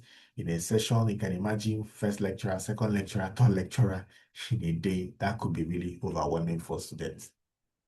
Now we're going to do the flipped classroom. Flipped classroom, or what we call inverted. Inverted in the sense that, you're putting something upside down, right? So it's a teaching method in which the direct instruction is moved outside of the classroom, and then the active learning happens inside the classroom.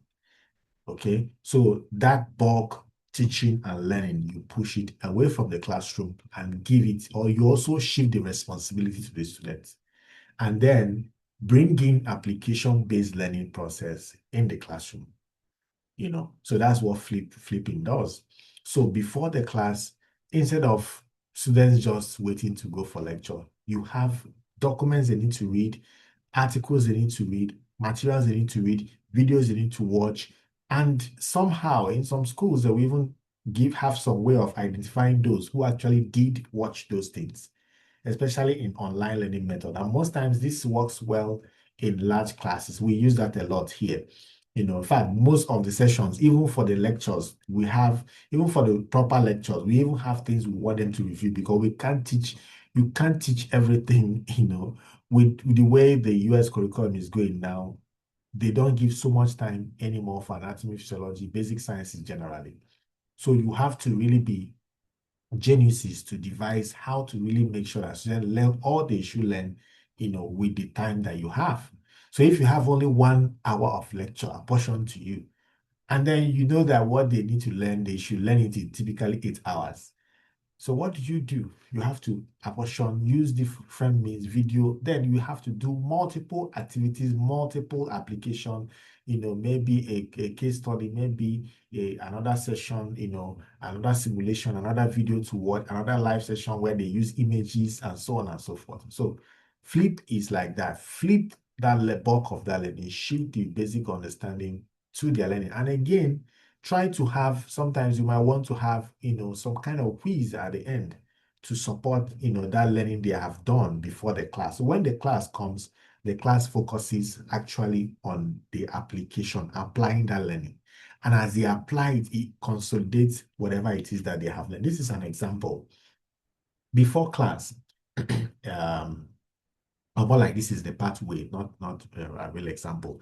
It could be a short video. It could be a 2-page summary of forearm compartment if I'm teaching forearm. It could be an interactive 3D anatomy tool.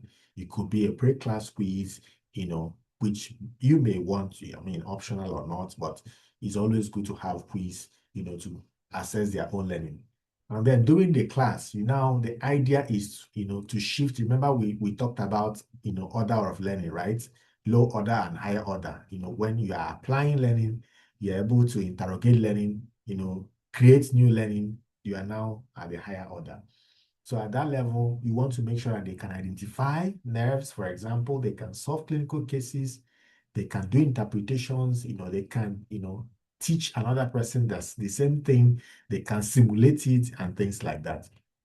Now, I give you a real example using lower limb nerve, the nerve lesions. So before class, I sent through the learning management system. I send them a video of sciatic nerve pathway, send them a short animation on foot drop, a clinical case on foot drop, and I send them, ask them to complete a quick pre-class quiz, trying to test their learning. So this is a typical, now they have learned what I want to just talk about. I wanted to know the nerve lesions, not anything complex, not really about the whole lower limb, and I gave them a video, give them some animations, and also give them a quiz. Then during the class, I just have 1 hour. What do? I want them to I set up 4 stations. And that 4 stations, I have a warm-up case that a patient presents with inability to dorsiflex the foot, and I want them, set them in groups. I want them to identify the nerves involved. Okay, so they go to station 1, trying to identify sciatic nerve on prosection base. Station 2, they're going to palpate surface anatomy on a mannequin, or their own pairs. Okay, station 3, they are trying to match the muscle action to nerve supply. Station 4, they're using radiology images, whether it could be a CT, it could be a radiograph, to identify or interpret, innervation, on the thigh. And then 5 minutes at the end of the day, I do, use that 5 minutes to clarify, mini lecture, like, answer questions and, make some important remarks on some of those things that I highlighted. Remember, the focus is on my objective for that session. And of course, I can also do a team quiz as well. So that's a typical process for that teaching method. Now we talk about peer-to-peer. Peer-to-peer is really good because it helps you to improve understanding, confidence, and communication skills.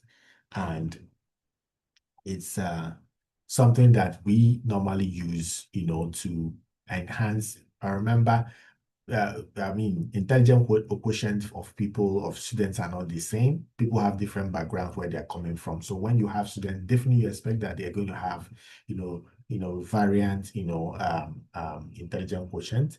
And the way you teach, remember when we talked about students who is paying attention, students who has different experiences. So that same thing applies. So peer-to-peer helps to enhance each other. And evidence also shows that, students learn, better sometimes from their peers. So there are many ways, it's being done. It could be anatomy peer teaching, where you ask them to pair with each other to learn a particular thing. You can pair them by yourself, or you can ask them to form their own pairs, by themselves. You can also, during practical sessions like that sections, ask them to have practice pairs, to be able to learn, practical sessions. That's what we call OSPE, objective structured practical exam, or objective structured clinical exam, what they call OSCE, for clinical students. You can also have a senior junior review sessions where you have identified those who are in higher classes, come to do reviews at extracurricular time. Some curriculums will have extracurricular time. Some curriculums actually, they prioritize peer-to-peer teaching. So they have, even in their curriculum, they set up peer-to-peer teaching time, or what you call extracurricular times. So those times, tutorials can happen, peer-to-peer teaching can happen. So the lecturers actually match students and use them to do those activities and drive those spaces they have within the curriculum. And we can also have question writing groups. And in my experience here, you actually see that students actually generate the questions that they answer in the exam. The last 2 weeks, one of students in my lab really wanted, they did a very good dissection, and they were really, and said, oh, I need you to see it was so nice. They want you to make a question out of it. And we happily went and we took, a picture, and we used that to create a question, for that session. And you can imagine what that made the student feel. Oh, my question is going to enter into the database. So that's a way to also encourage our students, even as they are also learning. Of course, you have, if you are going to do peer-to-peer teaching, there has to be some form of guidelines. There has to be clear instructions. There have to be objectives for it. And of course, there has to be some form of supervision, at the faculty level when you are matching, you are doing that as an initiative in your curriculum. This is an example of what our peer-to-peer model have developed. We have a summer peer-to-peer learning process. We do this is students dissection, students work. They did it. We took the pictures, and then they did all the labeling, the answering, and everything. And this is now part of their own learning. If you go to their learning session, this is part of the material. So students are going to keep using to learn over the years. Okay, this is another one. That student, this is the answer to that. This is a PDF document. I just did a screenshot to show you, an outcome, that what can come out of peer-to-peer learning model. Okay, I think I've said a lot. I'm going to stop now to allow us to reflect and ask us, what are you thinking right now? What have you been doing right in your teaching or in your future teaching? Or what has been your experience if you are not teaching yet, or if you are, planning to, what have you been doing wrongly? Probably the right thing, but you're doing it in the wrong way, and what can you do differently? And at this time, I want you to write down things that you feel, just for your own personal, you don't need to share that with me. What is that high yield teaching technique or solution, you want to implement? Think about, that teaching technique and share a document. And I have the document here with me where you have different interactive techniques, we shared. In that same document, we also shared different class situations for management and some of the things that you can use. If you go to that document, you're going to see interactive teaching in large lectures, especially you paid attention to large lectures, what you can do if you're managing large lectures that you can use to facilitate learning in large lectures. Okay, I see a hand up. Dr. Paul Demshimeno, you want to say something or ask a question or comment? Yeah. Go on. Hi, Dr. Izu. Nice meeting you again. Yeah, nice to have you. Oh, great. Thank you very much for this section and the opportunity to bring greetings from Nigeria, and to also appreciate you for all that you've done. I joined, and I find it more rewarding. Currently, what we do practice in Nigeria, what I find more interesting in the teaching methods, which is the peer-to-peer. This is what I adopt here in American University of Nigeria. And it's quite rewarding. Even today, we did the midterm examination where the peer-to-peer learning, we try to judge it. And it is quite appreciative. Students learn more. Remember, not all hands are equal. Not the IQs are different. And of course, the mode of assimilation varies. But they tend to do more better at their personal time and at their private time, whereby they learn from each other. And what was those gray areas in the class that were not clear to them, at their pace, they assimilate it more faster. And it was quite rewarding today after testing what they've done for the past 6 contacts that they've been onto peer-to-peer learning. And of course, in anatomy, what we do here, we do the spotting test. And in the advanced nursing core courses, they do the OSCE. And so far, so good. It brings the best from the group, whereby the weaker ones tends to meet up to contribute their own quota to the group. So far, so good. Lecture method, people are gradually shifting from lecture method. Is quite aging, and it's quite archaic. The way we are brought up, we have to definitely change the narrative with more modern ways of teaching. And of course, when its student participate in the peer-to-peer learning, it boosts the confidence and morale of the student because he's able to express himself better in the smaller group. I did a group of 10, a group of 3, and it was very appreciative and more rewarding. And this methods, simulation is also another way we intend to do more in the future endeavor in anatomy. But by and large, I find this rewarding, and thank you very much, for this opportunity. Thank you, and over. Yeah, thank you, Dr. Demshimeno. Thank you really for sharing your experience. I mean, this is I really like the fact that you're sharing personal experience of what you've seen, in the field, and this is exactly what it is and why we are doing this, because we want people to be able to try things out, know what works, what is not working, and try to fix it. The idea is that even if something is working now, something can even work better, right? Something can even do a better job, and keep, questioning what you're doing, trying new things until you find something. And again, you have a new cohort. I'm telling you, is it Gen X? What's the generation now? X or Gen Z? What worked for millennials will not work for these people. Do you understand what I'm saying? So you say, oh, it worked for them perfectly. They were scoring 90s. And suddenly you have Gen X, you admit them and discover that what is working is no longer working. Yeah, so that's right there is a good experience. And I love peer-to-peer teaching.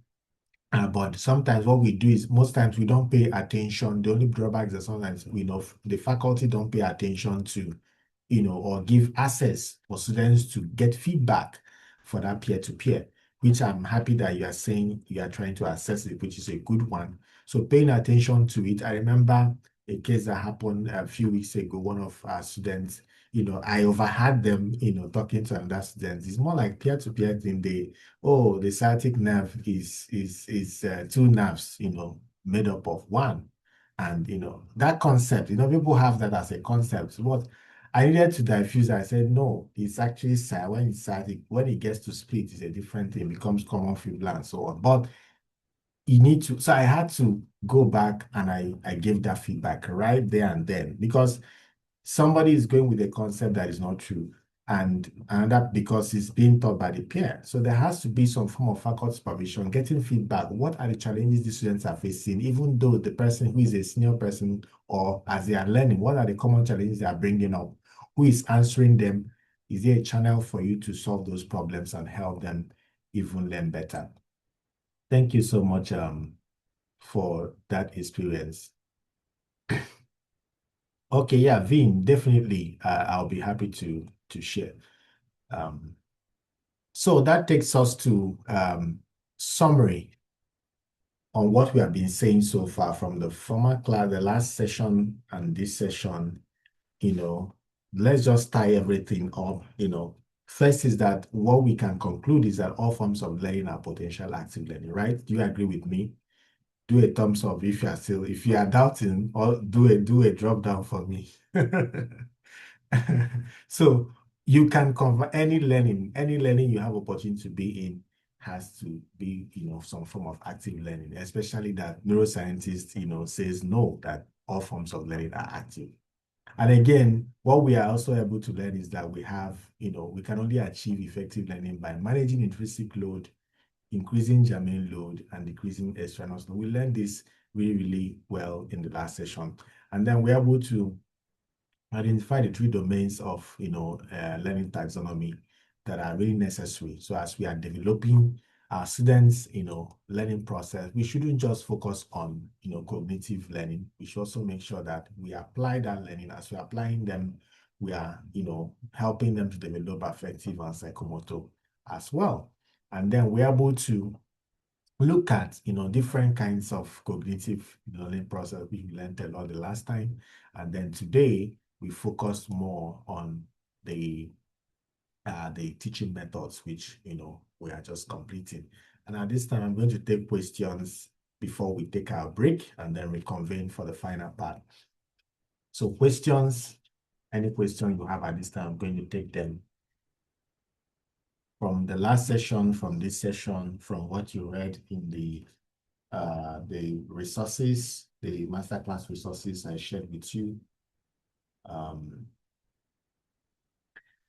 So while we are waiting for question, I'm going to share this. This is a knowledge check, and it's also a commitment to change. I want every one of us to take. Smart, please, can you share the link on the group? All right, let me do that. No. So while we are still, we're having, we're going to take 15 minutes. So that 15 minutes is for us to take this knowledge check. You can scan what you already seen, or you can wait for the link that is going to share. Is a knowledge check, and it's also a commitment to change. A commitment to change study we are trying to do. So as you try to look at that, if you have any question, I'm here. I'm going to be here all through the break period. So we have 15 minutes from now. So we're going to reconvene by what? What does it say by your time? 2:12. So by then we should have all, filled in all the forms, taking our break. If you want to take water, if you want to, ease yourself, stand up, move around. Myself, I'm going to also stand up and move around, and anything just to relax, and then we reconvene by 2:12. Okay. Any question? I'm happy to answer. Okay. Now you have. No, can you just share the first one so that we can Okay. we will take them, leave the evaluation survey for now.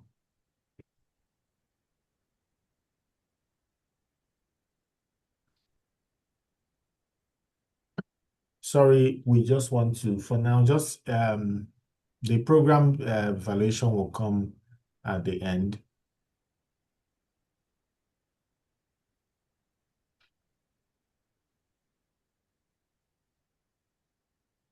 Okay, thank you. So please follow the link and let's see what we've been doing so far, how it's going. And feel free to drop questions if you have one, or use your mic. I'm still on, even though I'm trying to stretch.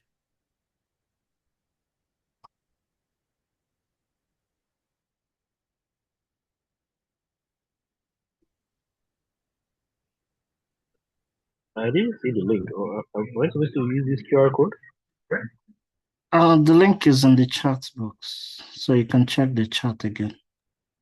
Okay, all right.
Hello, everyone.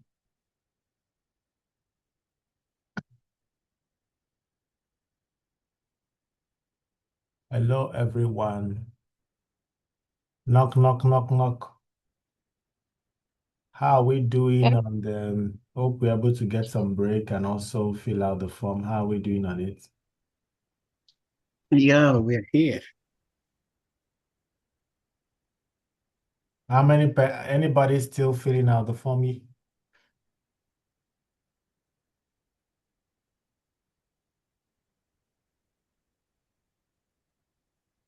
Anybody that is still on the form or,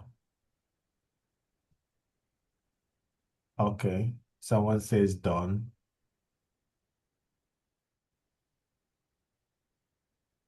Let me know, use thumbs up if you are done.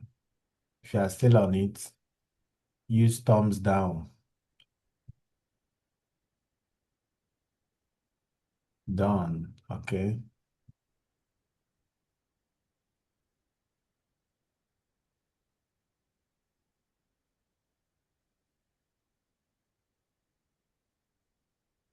Let me see from my end. Um,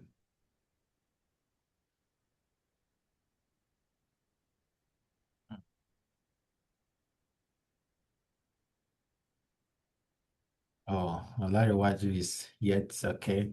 So 1 more minute for Olariwaju, because this your hand is too strong. So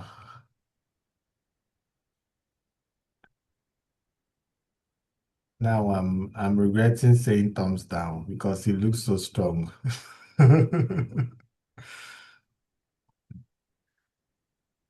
So 1 minute for you.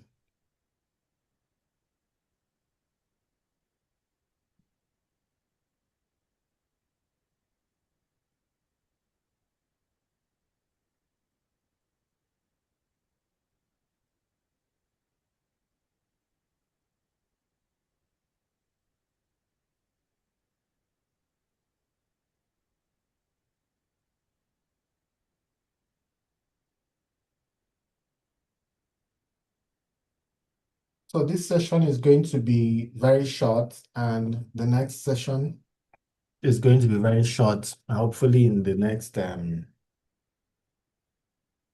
minutes or less will be done.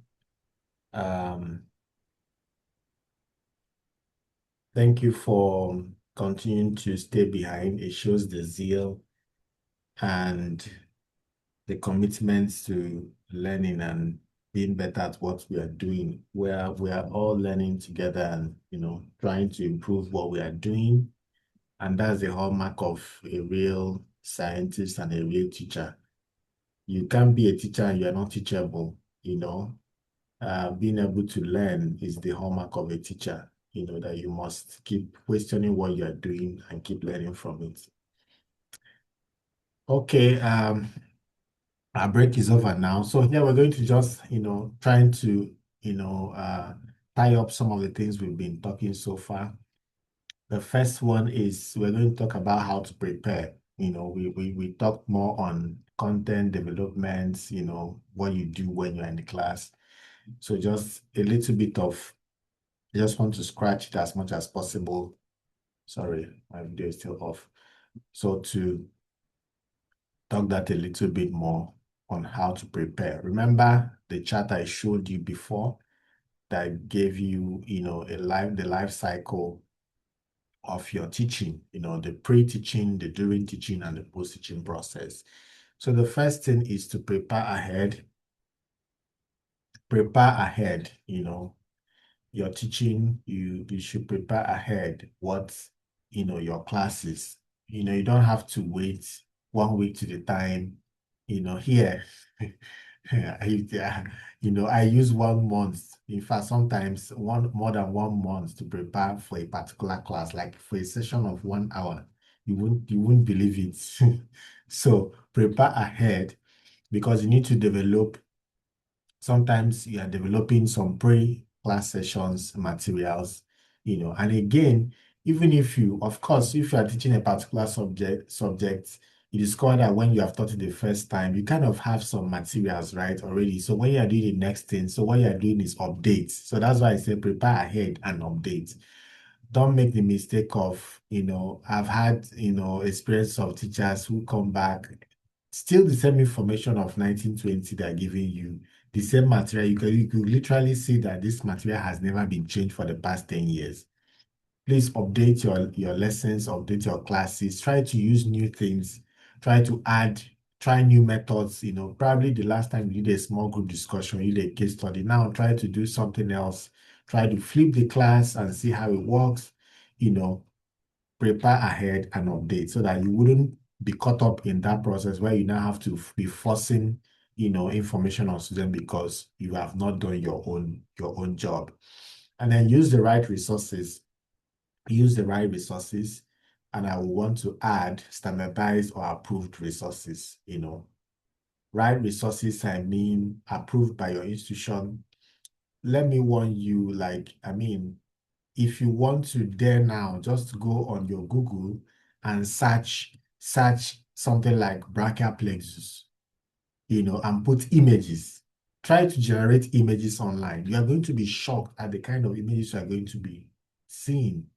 With the advent of AI now, you don't even want to allow your students to go online looking for any material. You want to make sure that you are streamlining what they are looking at. You are giving them the resources that they are looking at. You are sending them, if you are sending them to textbook A, make sure that it is the proper textbook.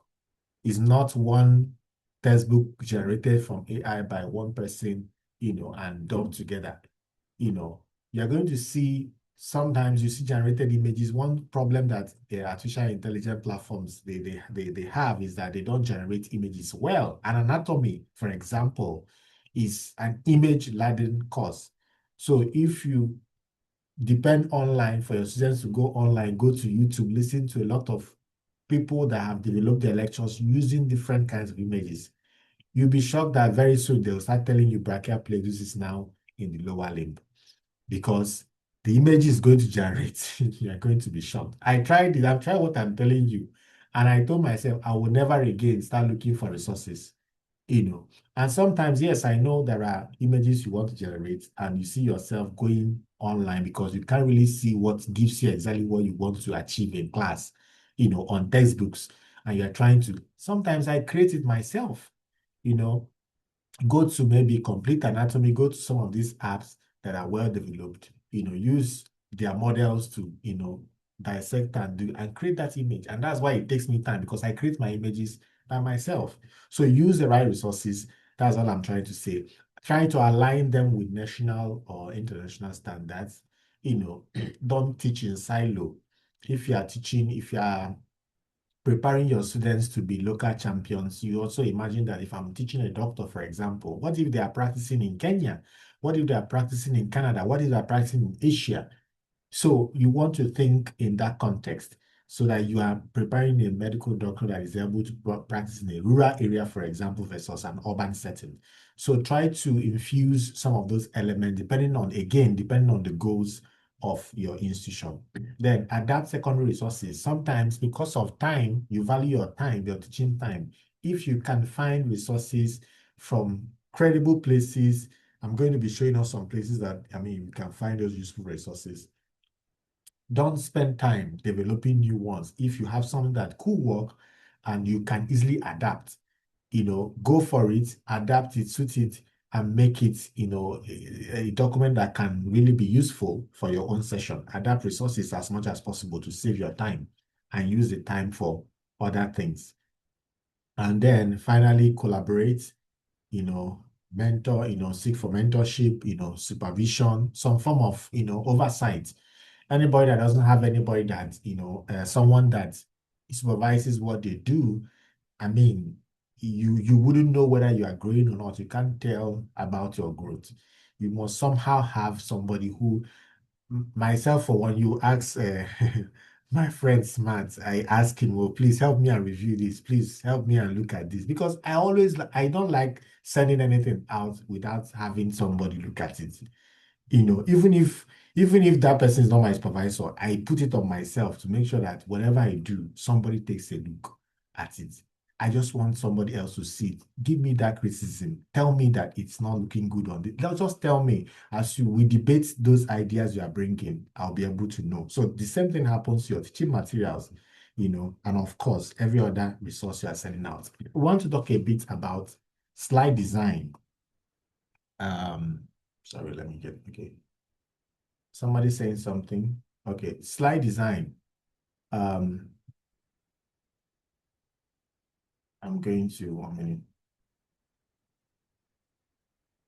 I gave us a lot of, I flipped this session in almost entirely, but I'm going to, summarize it in a bit because of our time. Slide design and presentation. All the things we've read, in the contents I sent to us, on the materials, I hope we did read them. I mean, by now you should have been professionals in doing slide design.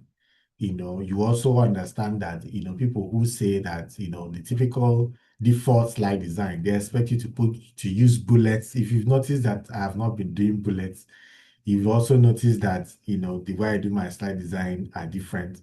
That's because, there are principles that guide your slide design.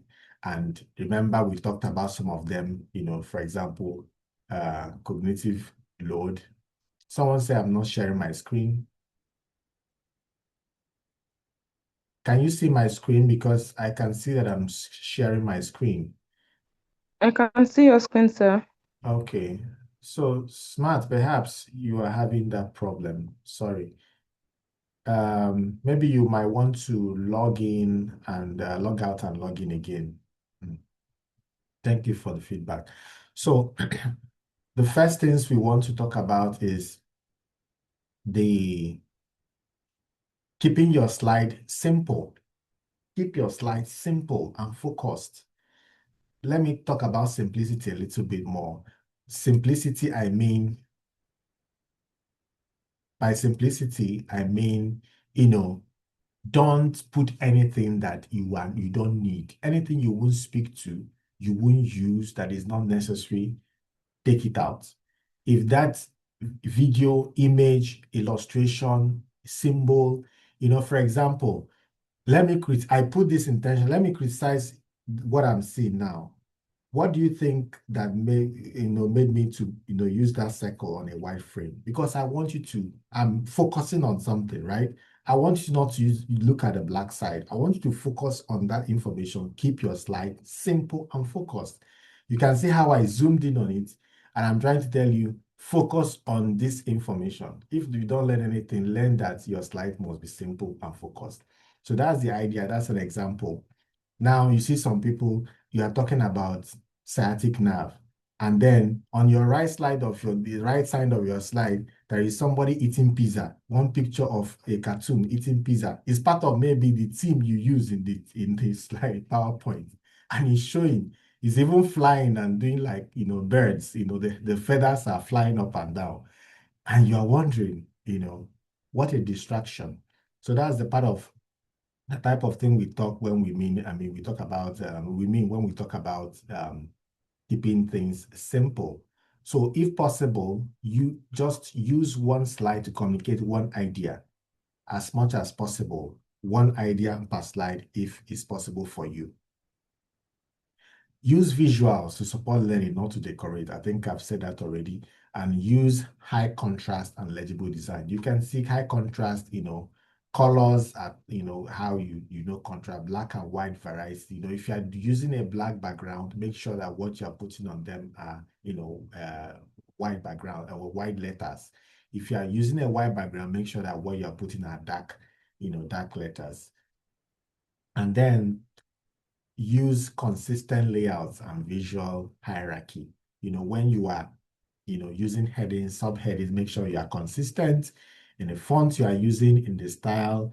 If you're using bold to emphasize, you saw that I use that a lot in the first session. I was using some bold, some colors to emphasize some things I feel that are important. I want you to pay attention, again, and then learners actually focus when the visual environment is predictable. So when they're already seeing what they are expecting, they are seeing that there is some form of alignment or pattern in what you are presenting. They kind of pay attention. So when they suddenly now see something changing, it kind of, can be a bit distracting. Again, it can also draw attention depending on how you use it. Okay. And then end with clear learning points. You can see all that we've talked so far. I try to summarize them, in about 3 or 4 slides, all we've been learning for the past session and this session. So that's clear learning points. And then use your speaker notes effectively. If you must use them, make sure that they are effective in the sense that you are putting things that are relevant to you. You are not putting things that will make you start reading out things and, reading, what you wanted to say. But like you're putting points that you feel you want to stress or things that you want to be highlighted for you. And then, of course, we've talked about this a lot, minimize cognitive load, right? Then other important tips I want to mention, for example, color contrast, I think I've talked that a little bit. Then practice your timing. We've not really been doing, so I'll criticize myself first. We've not been doing well with timing, in this session, because of how, probably, I don't know the reason, probably waiting for people, probably other technical things, but, timing is one key thing that you must be paying attention to. If you're in a strict, time-based curriculum where, someone is waiting for you, you need to go. You have to ask yourself, what am I doing? So if I'm not doing this, I have to do this so that this can actually be done in this time. You have to make sure that you note your time before you include them in your learning activity. Then don't overuse animations. All these animations that you click a button, you start seeing them flying away like birds, doing like, different things. Those things are very distracting. I don't know for others, but I'm sure students don't, quite like them. We've seen evidence, to that it's actually can be distracting because you are making the person focus on things that don't add to their learning process. It is learning. When you are doing something else, you are doing marketing, you are doing some form of advert presentation or some other kinds of presentation, some things can be useful. But when it's about learning, especially in clinical concepts, in medical education, where you know that intrinsic load is already high naturally. So you want to make sure you reduce every excentricity that will, occur in that learning process. I'm going to give you this sample. This is I use graph because I wanted something that would just not, affect our teaching, but also will affect our own personal, presentation and other things we are doing, as teachers, as educators, as scientists. This is before and after. Now, which one do you think, of course, if someone presents the before, in your mind, you say, terrific, wonderful, nice slide, looks awesome. But the truth is that before is actually crowded and will not allow anybody to learn. If you're presenting this in a conference, nobody will actually know what you did. They will only appreciate the aesthetic nature of your presentation. Oh, the nice colors, nice, but they didn't learn anything. And remember that if you want them to learn, you want them to take home something. But when you look at the after, you see that if I look at it immediately, the first thing I'm seeing bacon. Why? Because it's in red, right? The next thing I'm seeing calories per 100. So I already get the information. It's talking about calories per 100 gram, and it's telling me the different, foods. I can't pick that. Once I look at the yellow one, I can't pick that immediately. The colors are, a lot for me, and then the numbers on the side, a lot of things. Now I'm going to play a video to show us how this is done. This is the before. Now watch. This is the after. To improve it, what do you remove backgrounds? Remove redundant labels goes off. You see how it's going down? It's clearing up in your head. Can you see how the load is reducing as you're looking at them? Can you see as this process is going on? Can you see what is happening in your own mental, remember, cognitive load? Are you feeling something? Are you feeling that something is getting lighter and easier to understand? Are you seeing? Now, Are you seeing? Perfect. Less is more, attractive and also more impactful. So this is the summary of all I've been saying about simplicity. And I think this is a very good example to illustrate that. And that takes us to a teacher competency. I think I mentioned a bit about competence in the last session, but here I want to talk about what makes up competence, what builds up your competence, because one of the things that you note about teaching is that people want to feel confident before they enter any class. Oh, you don't want to teach that topic because you feel like you are not confident. What will improve your competency? You're not confident because you feel you're not competent. You don't have enough knowledge, maybe basic knowledge, even maybe, to teach that course. One thing you need to build your competency is mentorship. One thing you need is professional development. This is one of it. What you are doing now is a form of professional development. You need collaboration as well. Collaboration rubs off on people. As you collaborate, share ideas, you see that you are learning from peers and then you are becoming better. And not just doing that, it's not a one-off thing, it's the consistency in doing all of these three that builds up your competency.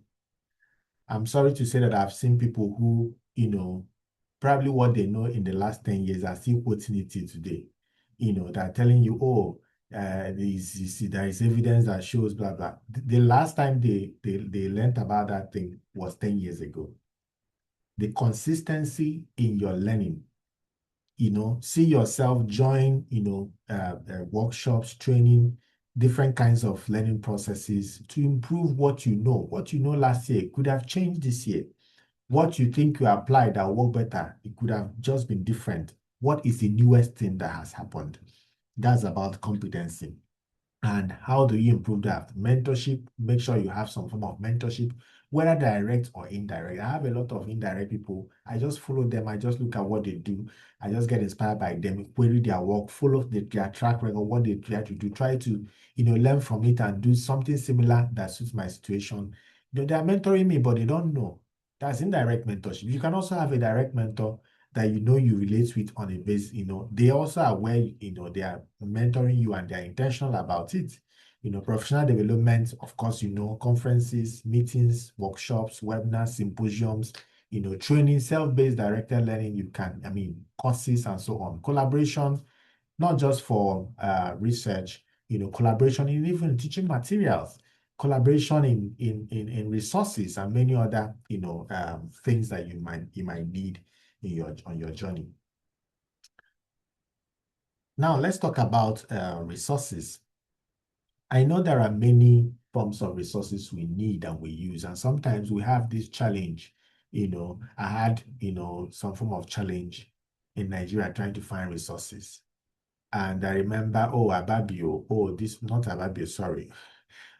What's the popular textbook we use in Nigeria for anatomy? Everybody wants you to replicate more, last, and I feel like these things are limiting. There could be more. Of course, before the advent of, having, online, you can connect with anybody online and so on and so forth. And sometimes some websites, you can't even access them because some of them are under paywalls and so on. I had that challenge. But now the world has opened up even a bit more in the last 5 years. In the last 10 years, opened a bit more, but in the last 5 years, even a bit more with advent of AI. So resources now should not be a big challenge. And I've come to see that there are many, many resources. I don't know if I think I shared these resources with us, on our page, on our masterclass resources. But Smart, please, can you share this link so that this can take them directly to this link? Here, you're going to find educational resources, and these are free. This is from the database of American Association of Anatomy. You have different kinds of resources. Just very few of them are only for members, who are paying members. Otherwise, all of the other resources, I've been using some of these resources back when I was in Nigeria. Whether you are talking about educational resources, you want to develop a curriculum, you want to have an idea, you want to even see a webinar on how to do things that relates to skills and improvement. I've taken a lot of webinars, on my own, rewatched things just to understand concepts. If you go to that, for example, the image library, you're going to have imaging, all forms of imaging, cases, you can use in your classes, you can adapt to your situation, you know, body donation resources, anything of your interest, ethic resources, teaching resources, a lot, and a lot. In fact, textbook, you see a lot of open textbooks on histology. You see video, you see on imaging, the one that has with cadaver, like they are just cadaver-based images alone. You know, all manner of resources you can find on that link. I don't know if Smart is still here and hearing me.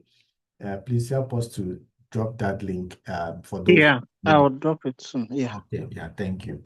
So again, I've also populated our link in our masterclass resources where you will see different, I'm just drawing our attention to it. Functional anatomy session is the assignments, interactive techniques I've talked about. Here you're going to hear, read more about challenges we have, especially for large class teaching, you know, and solution, you know, and I could really see that it models some of the things, the experiences we have, you know, in our context, especially many of us are from Nigeria. You know, again, linked to free anatomy games, medical education masterclass references for some of the things I'm saying that can help you to read more about some of these concepts. And of course, I also added professional standard for medical educators, which I'm going to share a little bit by the end of this session. What I think you should start thinking about when you think about professionalism as a medical educator. What makes you a professional? Then slide design and verbal presentation, and of course, the development and teaching tools document as well. So I'm going to stop here and have you ask me any questions at this point. So any questions you have so far on all that we have discussed? You know, if you notice, we didn't talk so much, we didn't even talk at all about assessment because, you know, there are some we didn't talk in depth simply because of time and simply because medical education is a lot. And this is just like the goal is to inspire this learning process. And as we inspire it, you know, that on your own, you will run with it and then keep building. And of course, hopefully, we will try to build a community around it and continue the process and make sure that we are all growing together. So any questions we have at this point?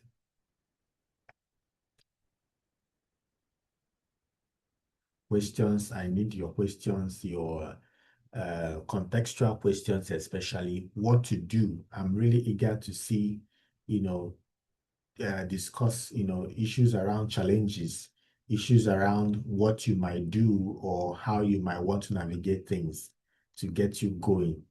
That's my goal. That's my passion.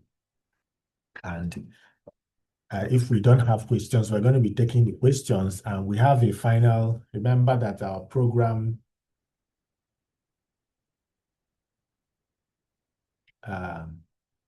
Smart, maybe I will invite you at this point. Okay, sorry, before that, Ibabuchi, somebody's raising his hand. Yeah, you can unmute and speak.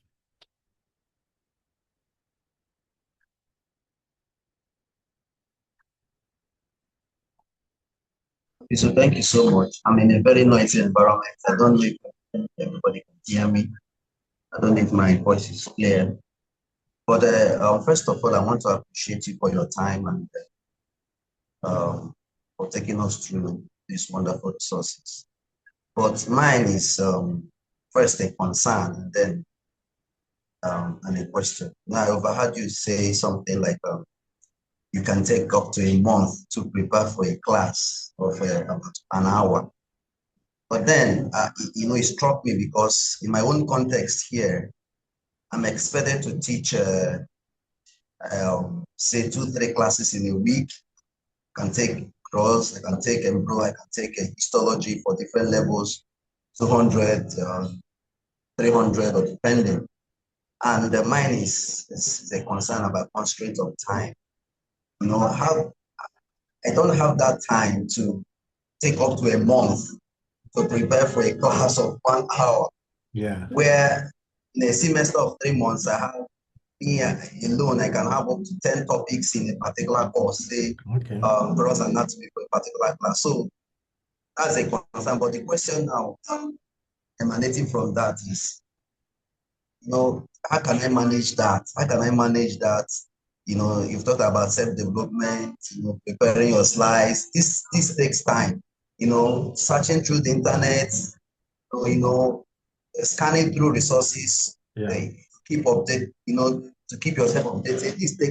All these things take time. How do I manage? Yeah. How do I manage my I time and then line and then so Yeah, I think I get your point, and I agree with you. Time is really, really not enough. Even here too, time is an issue. And will I say I know what I would say is that in terms of context, because I have Nigerian experience, so I can tell I know what happens. Sometimes you see that we are actually lecture laden. Like I mean, the lecture load is a lot, for educators in Nigeria. You see one person having, in 2 weeks, in a week, they're having like 10, let me not say 10, let's say 6 or 5 lectures in a week, scheduled in a week. Sometimes you see calendars, the person doing the calendar is not even considering how many does this person have in 100 level, 200 level, 300, and so that you don't schedule them in the others. But here is a bit different because they also consider how much exposure you should be having. You should have a resting time. Like, they consider a lot of things. You shouldn't even teach for a particular number of hours in a particular week, because for them they feel like you are going to be as you exhaust yourself and you become useless. So some of those things are things they consider. But what will you do? That's the question. What will you do in your case scenario? What you are going to do? That's where collaboration comes in. Okay? Collaboration comes in. If you notice that you have scheduling that doesn't really, really favor you in that way, seeing you feature, what you can do is that switch. You can, with your colleagues, like us, since the curriculum doesn't really take it to the management, try to solve that problem and allow them to put things the way it's going to make sure that people don't feature, they have, some form of fair load sharing, I would say. But if you can't solve that problem, still come back to the second option, negotiate with your colleagues to see how you switch roles so that you can somehow spread your load and have it fairly shared across the time, so that you can have at least ample enough time, say for example, 1 week to be able to prepare for a particular lecture. And again, if you are teaching something for the very first time, those are the lectures that actually take you that long to prepare. But if it's something you've taught before, probably you just need to update it, right? And again, because we depend much on the lecture, try to see if you can turn some of your lecture into flipped sessions. Try to see if you can convert some of the lecture into small group learning, convert some of those heavy load, into flip sessions in a very, very iterative manner, and then utilize the few other ones to help and consolidate on that learning process.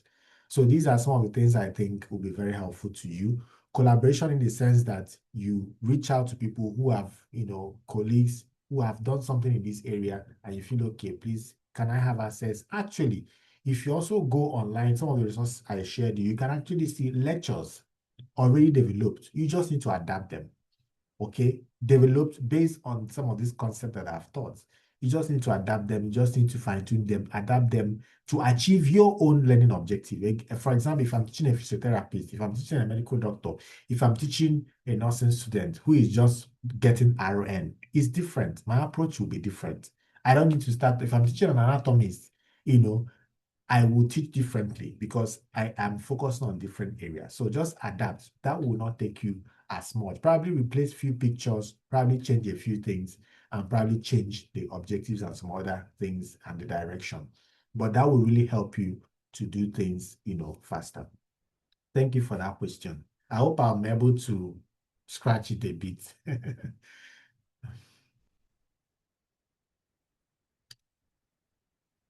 So any more questions? Smart, over to you now. Are you able to rejoin back Yes, I'm before here. we go to program? Okay. Okay, so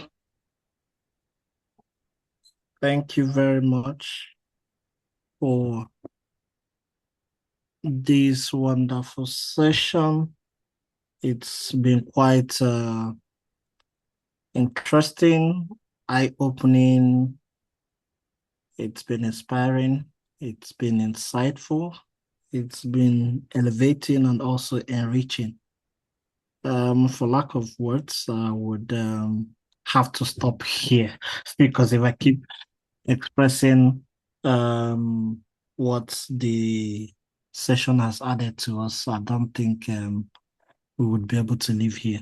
So thank you very much for this wonderful session, which started last week and pausing today, because I don't want to say ending today, because I want to believe that some of us will still really want more. So, but for now, we are coming to a break for the first part of the session. Let me put it this way, because we expect that there could be, a repeat of this, or rather more advanced, sessions where we could also improve on some of those aspects that you highlighted today. And yeah, so on behalf of SECAN, we want to really appreciate you. Someone is saying that she missed a lot because of network. Okay, so I just want to remind us that the recording of the sessions will be made available to everyone that participated, so you wouldn't miss out so much. All right, even if you missed out in the live session, you still get the recording and then be able to learn more from what's have been taught so far in these past 2 days. So on behalf of SECAN, I want to really appreciate you, Dr. Okafor. It's not been an easy task to take this upon yourself to facilitate this session for us and for anatomy educators in Nigeria. I'm sure everybody that have been part of this session have really, really benefited a lot. And it's quite interesting to hear what is also going on in other schools, just like Dr. Paul shared with us what they are also doing in their own school. I think opportunities like this or platforms like this also help us to learn from each other, to know that these things are possible.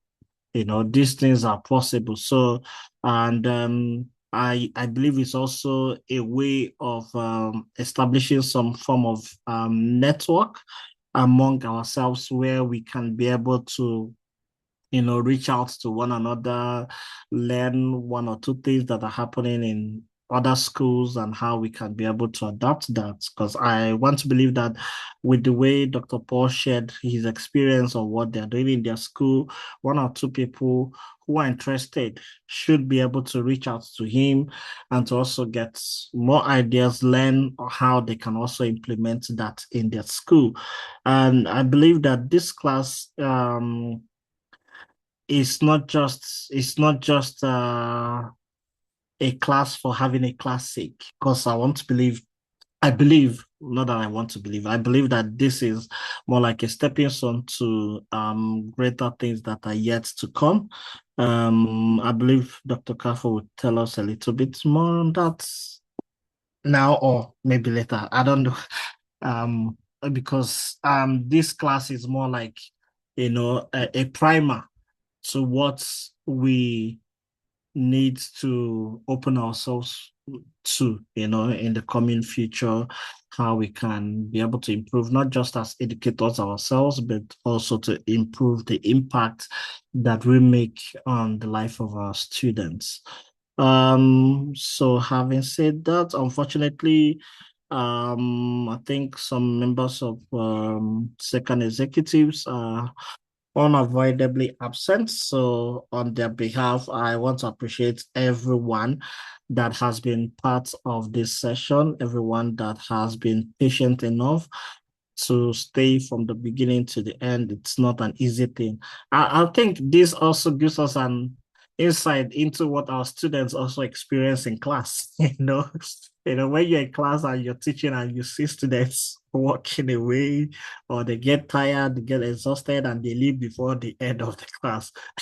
You should also be able to understand that, yeah, these things happen. Students are also humans, just like us ourselves. So I want to encourage us to, try to incorporate as much as we have learned into our teaching. It's one thing to learn, it's one thing to get excited about what you learn, and it's another thing to, incorporate what you've learned into your activities. How do you implement this? How do you make sure what you learn does not end up on just it doesn't end today? How do you ensure that it becomes a part of you?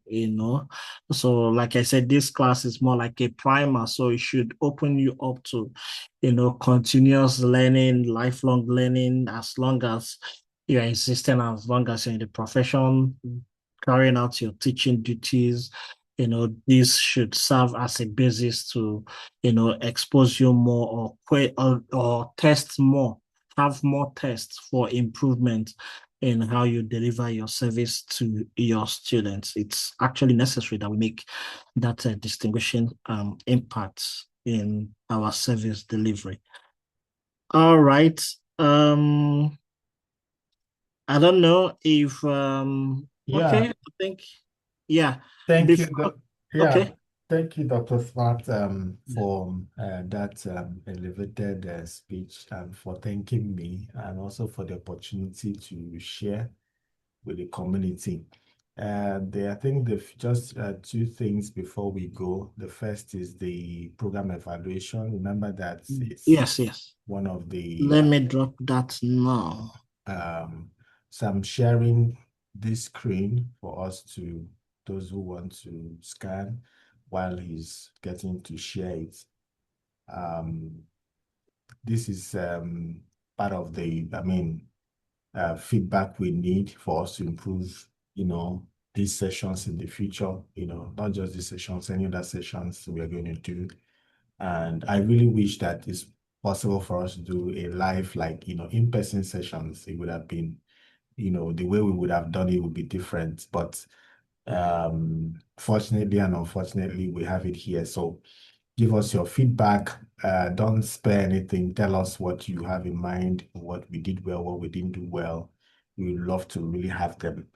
And please, when you do that, let's send to SECAN's email, that you've done that, so that they can also check other criteria and be able to issue out certificates to you. Hopefully, Dr. Smart, I want to confirm that, everybody should get their certificates, within how many days or minutes or hours or seconds. We are digital, right? Put Um, words in your mouth. So, but well, if you want yeah. to answer, go ahead. Uh, okay. Well, we are all going to get certificates. We'll first of all review the we when we started, we mentioned criterias for certificates to be issued. So we will check that, and then issue the certificates as soon as possible. When I mean as soon as possible, we'll all get the certificates in good time. So don't be so much worried about that. Okay, yeah, I've also shared the link to the evaluation. Please, evaluation. if you are still not, if we were not able to fill out the quiz and the survey form initially shared, probably we'll have to still reshare it, generally for everyone. Yeah. And then the program evaluation, we are seeing it now. This is the one we need feedback from you to be able to, when you do that, let us know. because we already know we've recorded those who attended the 2 sessions. I mean, the video is being recorded, so that will easily tell us who. And that's the only way we can sign off certificates and be able to send them out, immediately. Smart, please, you might want to share back the anatomy resources link, the website. Okay. Probably Okay. that's what Olariwaju is asking on the chat. Okay. So finally, I want to introduce us to what I'm passionate about. I'm really passionate about improving medical education in Nigeria and how we do things, and how we are going to, do things better, better medical educators, better, medical doctors and health practitioners, and better health for all. And of course, better professionals as well. So your outlook is good, the outlook of the impact, the whole community. So I'm hoping that we'll be able to build a community, what I call a community of practice. What this will eventually become, is hopefully probably going to go beyond that. But for now, we are looking at having a community of practice where we strengthen ourselves. This are the 5 core values, of medical educators. You're able to design and teach. You're able to assess the learning you are giving. You're able to educate others, and do some form of research to find out, evidence-based practice of what you are doing, and you're able to also lead, in that process. So it will be at the core of what we are going to be doing in that community of practice. And the idea is to, put our hands together and build ourselves right up. We share resources, we'll, meet, we will talk, we'll discuss, we'll have ideas and do them together. And probably hopefully in the nearest future, probably even, develop research concepts. You can imagine when we have, research ideas or things we can do, and we're trying to do that to affect the whole of, for example, Nigeria, or the whole of, Africa, for example, and doing it all together is going to make a lot of sense. And not just sense, but making impact as well. And of course, while we are doing that, we're also improving our own professional portfolios and building strong, sense of identity. And we want to, have recognition for being medical educators as well, not just being an anatomist or physiologist or, biochemist or public health scientist, but, a medical educator, because it's a thing, it's a profession, and it's a specialty that actually people bear, on the international scene. So you can take this scan code as well. Smart, am I sure if you have that link? No, I don't. Oh, okay. Please, can you scan my screen? Unfortunately, I don't have it handy. I don't know for why I can't see it on my screen either. So, but if you scan that screen, that would take you to the WhatsApp group. If you're interested, I'm still going to make a call. This is, of course, very voluntary, very voluntary. And that will be all from us. Have you scanned it? If you scanned it yet,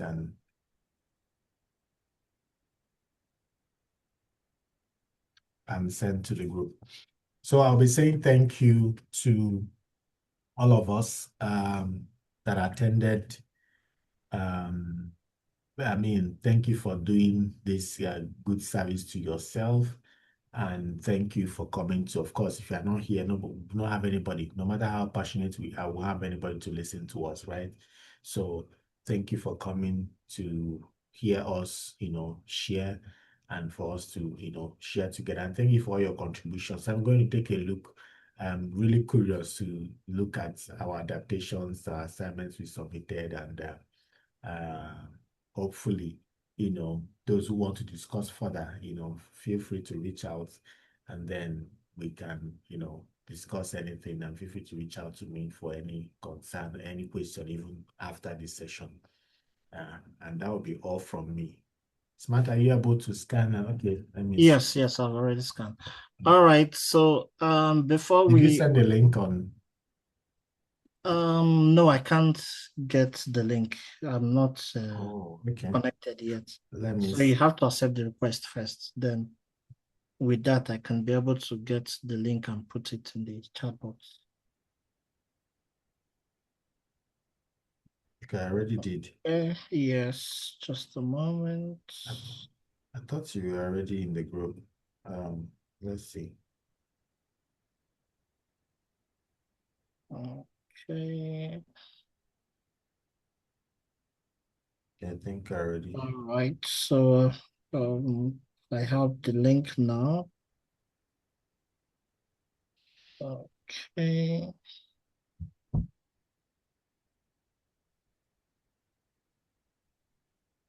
All right. Here.